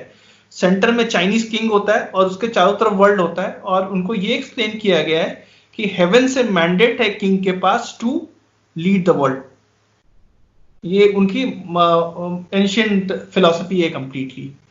इस फिलॉसफी को लेकर के माओ आगे बढ़ा। माओ थे तो कम्युनिस्ट, लेकिन उन्होंने क्या किया, कम्युनिज्म को मोल्ड किया। उन्होंने वो कम्युनिज्म नहीं फॉलो किया जो रशिया में फॉलो हो रहा था। ही फॉलोड उन्होंने एथनिक प्रिंसिपल ऐड किया। तो क्या किया हुआ, उनको जनता से कनेक्ट बन गया। चाइना में जनता का सपोर्ट था उनके पास, और कम्युनिज्म को वो आगे बढ़ाते गए। सबसे पहले उन्होंने तिब्बत को एनेक्स किया। तिब्बत को एनेक्स करने के बाद और फिर उन्होंने कॉन्सेप्ट लाया 5 फिंगर्स का। 5 फिंगर्स का मतलब नेपाल, अरुणाचल प्रदेश, सिक्किम, भूटान, और जो मतलब तिब्बत के नीचे के, Tibet becomes the right palm, और उसके 5 फिंगर वहां पे हैं। और ये 5 फिंगर उनको चाहिए बिकॉज एक पाम कैसे फिंगर के बिना रह सकता है, ये माओ का नोशन था। इस नोशन के साथ वो आगे बढ़ा। और जब 1950s और 1960s में बहुत डिसीव किया गया भारतीय गवर्नमेंट को, जब और वो क्या करते थे, हमेशा पुराने मैप्स दिखाते थे। और नेहरू जी ने भी हमेशा सवाल नहीं उठाई, जब भारतीय गवर्नमेंट ने उस वक्त सवाल उठाई थी थोड़े बहुत पैसिवली, तो उन्हें बोला पुराने मैप है, इससे कोई फर्क नहीं पड़ता। और I shouldn't be ashamed to say, but हमारे प्रधानमंत्री बेवकूफ बनते गए उस वक्त, और वो उनको बेवकूफ बनाते गए। 1958 के आसपास की बात है, जब अक्साई प्लेन के पास, और जब वो ब्रिज का एक वहां की पीपल्स डेली करके वहां का न्यूज़पेपर है, उसने पब्लिश किया कि वहां पे ब्रिज बना रही है चाइना। ये मसला अपोजिशन ने पार्लियामेंट में उठाया, तो नेहरू जी ने बोला कि we should not believe on just one newspaper, media तो कुछ भी बोलता है। तो जब उनको इंसिस्ट किया गया तो बोला कि ठीक है, अब अभी तो ठंड का मौसम है, थोड़ा ठंड हटने दो। तो अगले, जब अगस्त में वो लोग अगले साल पहुंचे, तब तक चाइना ने पूरा ब्रिज बना दिया था। और जब यहाँ के जो पेट्रोल पार्टी भेजी गई, उसको गिरफ्तार कर लिया वहां के चाइनीज ने, और फिर बोला कि तुम हमारे टेरिटरी में घुस गए हो। सो वो गड़बड़ इतना कॉम्प्लेक्स हो चुका है कि काफी पेचीदा मामला है। अब यहाँ पे सर्जिकल स्ट्राइक हम कर नहीं सकते हैं, इट्स नॉट पॉसिबल, फिजिबल नहीं है, क्योंकि टेरर कैंप्स नहीं है। अब यहाँ पे वॉर के चांसेस, जो चांसेस अभी अनफोल्ड हो रहे हैं, they are leading us to, वो दिख रहा है कि वहां पे वॉर आ रहा है। अब वहां पे अंडर द टेबल जो बात चल रही है, वो क्लियरली आई एम श्योर कि मोदी गवर्नमेंट उतने स्ट्रांगली एक्सपोज नहीं करेगी, वो बताएगी नहीं, क्योंकि आई एम श्योर कि आज जो वो बोल रहे हैं बैकग्राउंड में कुछ और काम हो रहा होगा। ये मैं प्रेसिडेंट ले रहा हूँ सर्जिकल स्ट्राइक के टाइम से, कि कुछ और अंदर की बात चल रही है, शायद बहुत बड़ा नेगोशिएशन हो रहा है। अब शायद चाइना बैकफुट में जा भी सकता है, नहीं भी जा सकता है, लेकिन गिवन सिचुएशन वॉर तो इनविटेबल लग रहा है। मतलब कहीं ना कहीं आने के पूरे आसार लग रहे हैं, क्योंकि आखिर कब तक हम चाइना को सहते रहेंगे। And it's not India of 1962, जहां पे हम बेवकूफी में अक्साई प्लेन गवा चुके थे। Modi will not let it happen, because he is a man with purpose. ये थोड़ा मैं ऑफ द पॉलिटिक्स बात करूंगा, just about the personality, because I see conviction in the man. उनमें मैं बहुत कन्विक्शन देखता हूँ, और जिस तरह से उन्होंने बहुत सारे इश्यूज को एड्रेस किया अलग डायरेक्शन में, जैसे माइनॉरिटीज के लिए उन्होंने स्कॉलरशिप बढ़ाई। उसको क्रिटिसाइज कर सकते हैं लोग, it can be subject to criticism, लेकिन उनकी पॉलिसी क्या थी, जैसे वो प्रॉब्लम को सॉल्व करने की कोशिश कर रहे हैं, वो हर जगह से देख रहे हैं कि ऐसे नहीं तो वैसे सॉल्व करते हैं। जब उन्होंने सबसे पहले नवाज शरीफ को अपने स्वेरिंग इन में बुलाया था, तो वहां से उन्होंने सेट कर दिया था कि वो हर चीज को एक अलग डायरेक्शन से देखना शुरू करेंगे। तो वॉर मोदी के होने की वजह से बहुत फिजिबल है, हो सकता है, there are very high chances, क्योंकि हम सर्जिकल स्ट्राइक नहीं कर सकते हैं, और ये प्रॉब्लम सॉल्व करना बहुत जरूरी है। It's very dangerous for India. आपने मोदी जी के बारे में बताया, मेरा आखिरी सवाल इस हवाले से ये है कि मोदी जी आए, पहले हम गुजरात को छोड़ देते हैं कि वहाँ उनका क्या काम था और किस तरह इन्होंने सक्सेस वहाँ पे हासिल की। अभी हम इन 6 साल को देखते हैं, तो एक तो इन्होंने डीमोनेटाइजेशन किया था, जो कि बहुत बड़ा स्टेप था एक भारत जैसे इतने बड़े देश के लिए, जहाँ पे 100 करोड़ से ज्यादा लोग रहते हैं, वहाँ पे डीमोनेटाइजेशन मजाक नहीं था। ये कोई देश इतनी आसानी से नहीं कर सकता, वो किया और बड़ा स्ट्रांगली किया। फिर इन्होंने ट्रिपल तलाक किया, अयोध्या का केस सॉल्व हुआ, एब्रोगेशन ऑफ आर्टिकल 370 हुआ, सिटीजन अमेंडमेंट एक्ट हुआ, अब एक नई एजुकेशन पॉलिसी आई। As a common Indian, as a common Bharatiya, बाकी के 4 सालों में आप क्या चाहते हैं अपने प्रधानमंत्री से कि वो मजीद क्या ऐसे स्टेप्स रह गए हैं? क्योंकि आगे का तो हम एक्सपेक्ट करते हैं कि मोदी सरकार ही रहेगी या बीजेपी सरकार ही रहेगी, लेकिन करंटली हम अगले 4 साल में एज ए कॉमन भारतीय citizen, what are your expectations, या what are your wishes that Modi sarkar will do these things in next 4 years? What I believe is that first of all UCC uniform civil code बिल्कुल उठा के लेकर के आना चाहिए। And पता नहीं क्यों मुझे ऐसा लग रहा है कि शायद 5 अगस्त 2021 उसके लिए होगा। तो अगर वो अगले साल यूनिफॉर्म सिविल कोड आ जाता है तो largely they would have solved a lot of issues, बहुत सारे सॉल्व कर चुके होंगे। इनफैक्ट मोदी सरकार इस दूसरे टर्म में काफी पेस से काम की है, चीजों को जो एक्सपेक्टेड था कि ये 5 साल में पूरे करेगी, वो लगभग 2 साल में खत्म कर चुकी है। Most things put in the agenda में जो उन्होंने बात की थी। लेकिन अब जब ये एजेंडा खत्म हो जाता है तो फिर एज अ कॉमन सिटीजन, या फिर आप बोल सकते हो कि जो सपोर्ट करता है मोदी गवर्नमेंट को, उसकी डिजायर ये हो सकती है, मुझे लगता है कि अब ये सब इश्यूज जो टेम्पल्स के इश्यूज हैं उस पर खुल के बात होनी चाहिए। अब जैसे गवर्नमेंट का कंट्रोल ऑन द टेम्पल, इसके ऊपर इश्यूज उठनी चाहिए, इस पे बात होनी चाहिए। There should be a talk over the constitution में जो डिस्पैरिटी है कि माइनॉरिटीज को राइट है अपने एजुकेशनल इंस्टीट्यूट में रिलीजन के ऊपर बात करने का, तो उसके ऊपर विचार होने चाहिए कि कैसे वो, क्योंकि आप अगर बोलते हो कि हम सेक्युलर हैं या फिर धर्मनिरपेक्ष हैं, जो भी वर्ड हम यूज कर सके, क्योंकि कहीं ना कहीं सारे वर्ड करेक्ट नहीं है। English itself is so poor language that, मतलब I am being very honest कि इसके पास इतने शब्द नहीं है चीजों को एक्सप्लेन करने के लिए। तो अगर उसको सेफगार्ड करना है तो माइनॉरिटीज के साथ भी वही होना चाहिए जो नॉर्मल मेजोरिटी के साथ हो रही है, कोई भी डिफरेंसेस नहीं होने चाहिए। क्योंकि आपने रूल्स रेगुलेशन जैसे इंडियन पेनल कोड है या फिर बाकी के जो रूल्स होते हैं, हर किसी को राइट को सेफगार्ड करने के लिए अपने आप में सक्षम है। आपको कोई स्पेशल सिचुएशन नहीं चाहिए किसी भी चीज को रिजॉल्व करने के लिए। अब इससे रिजर्वेशन का भी पॉइंट आता है। रिजर्वेशन को कंप्लीटली इकोनॉमी के बेसिस पे होना चाहिए, क्योंकि बहुत सारे ऐसे किस्से मैंने देखे हैं मेरे खुद के नेबर में। एक मेरे घर के पुजारी थे जो पूजा करवाते थे, उनके 2 बेटे थे, काफी टैलेंटेड थे, बट दोनों, एक बेटा का आईआईटी बिल्कुल 13 मार्क्स से मिस हो गया था, जबकि और वो काफी गरीब थे। बहुत सारे ब्राह्मण बहुत गरीब होते हैं।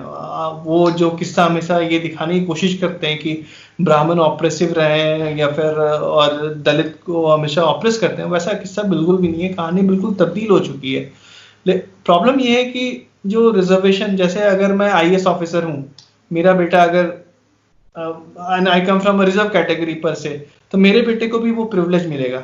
उसको क्या जरूरत है? मैं तो खुद आईएएस ऑफिसर हूँ, मैंने उसको अच्छे से अच्छा कोचिंग इंस्टीट्यूट दिलाया होगा, मैंने उसको अच्छे एसी कमरे में बैठ करके पढ़ाई कर रहा होगा, उसके पास क्या रिसोर्सेज की कमी है? तो फिर उसको रिजर्वेशन क्यों चाहिए?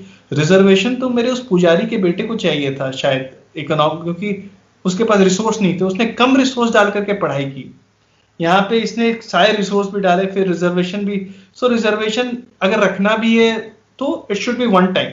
अगर एक किसी ने उसका फायदा उठा लिया तो उसको बंद करो और फिर वो मूव ओवर हो जाना चाहिए। It's more about that will be more of a socialist principle than जो ये दिखावा करते हैं। तो रिजर्वेशन पे बात होनी चाहिए, टेम्पल्स की बात होनी चाहिए। There should be a lot of course correction.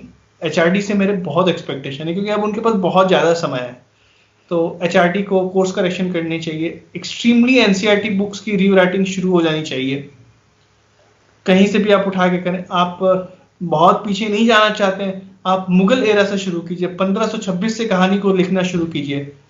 कहानी है रादर जो ट्रुथ है, वहां से बाबर नामा वगैरह से रेफरेंसेस उठाइए, उसको फिक्स कीजिए, चीजें पर्सपेक्टिव। सो ये 3 मेरे बड़े इंपॉर्टेंट एक्सपेक्टेशन है, ऑल इन पर्सपेक्टिव ऑफ कि मेरा फ्यूचर कैसे होगा, because reservation will change a lot of things. फिर ये हिस्ट्री का जो मसला है वो बहुत सारी चीजों को सेट करेगा। टेम्पल्स के बारे में बात होनी चाहिए। तो ये 3 चीज मेरा एक्सपेक्टेशन है, देखते हैं वो, क्योंकि यूसीसी तो आई एम श्योर कि वो बहुत जल्दी आ जाएगा। उसके अलावा ये 3 चीज मैं मान के चल रहा हूँ। Thank you very much sir. ये मैं समझता हूँ कि it's a beginning of a long series of sessions that I will have. मुझे पर्सनली बहुत जानकारी मिलती है, ख़ास तौर पे आज आपका सेशन ऐसा रहा कि मेरे लिए इसमें 90% नई चीज़ें थीं। अब एक्सप्लोरिंग पॉइंट्स एक स्टूडेंट के लिए होते हैं, जैसे आपने बताया कि 1526 में क्या हुआ, जैसे आपने बताया कि 200 गाय वाला वाक़या और ये सब चीज़ें, पारसू ट्राइब आपने बताया, मैंने नोट किया है। अब ये सब मेरे लिए एक्सप्लोरिंग पॉइंट्स हैं, तो जो सुनने वाले लोग हैं वो भी इसमें से पॉइंट्स निकाल के स्टडी करेंगे। It's really a useful session. मैं आपसे एक मैसेज लेना चाहूँगा। मैं जब आपसे या पुष्पेंद्र जी से बात करता हूँ तो अमूमन मुसलमान जो है वो ये कहता है कि ये हिंदू एक्सट्रीमिस्ट से बात कर रहा है। तो प्लीज़ आप मुसलमान की नज़र में एक हिंदू एक्सट्रीमिस्ट क्या मैसेज देंगे हिंदुस्तान के मुसलमानों को जाने से पहले? मेरा बहुत सिंपल नोट में ये मैसेज रहेगा कि मुझे पता है, मैं पर्सनली फील करता हूँ कि एवरीवन इज वेरी अपॉलोजेटिक, हर कोई अपने पास्ट को जस्टिफाई करने की कोशिश कर रहा है। But there is no problem, we all are from same blood, हम सबके एंसेस्टर भगवान राम ही हैं, हम सब एक दूसरे से कनेक्टेड हैं। तो there is no problem in admitting कि कल को क्या हुआ हम सब मिलजुल के ही साथ में रहेंगे। क्योंकि मैं तो बिल्कुल ये नहीं मानता हूँ कि भारत एक ऐसा राष्ट्र होगा या फिर कोई वर्ल्ड एक ऐसा होगा जहाँ पे there will be no Muslim, there will be no Christian, हर कोई रहेंगे, हमको रहना है सबको साथ में। लेकिन ये सब सारे जो प्रॉब्लम्स हैं ये लीड करते हैं सीए जैसे मसले को, जो राइट्स हो गए, वो जो आपके अंदर की जो अनअपोलोजेटिक भावना है, जो जस्टिफाई करने की कोशिश करते हैं, उसके वजह से ये सारे प्रॉब्लम्स आ रहे हैं। तो हम सबको इसको प्लीज कोर्स कर, मतलब I will say it is a course correction, हम सबके लिए कोर्स करेक्शन है। हम सबको एक दूसरे के कल्चर के बारे में समझने की कोशिश करना चाहिए, आपको हिंदुइज्म के बारे में पढ़ना चाहिए, समझना चाहिए बिफोर गिविंग द कंक्लूजन कि इसमें क्या प्रॉब्लम थे। तो I think that will be a great initiative और we can definitely live together, we are there to live together. It's yeah. Thank you very much, Abbas. Namaste. Great to have you in our show, or it was a learning process. Thank you very much, sir. So Thank kind. you, Ji. Thank you.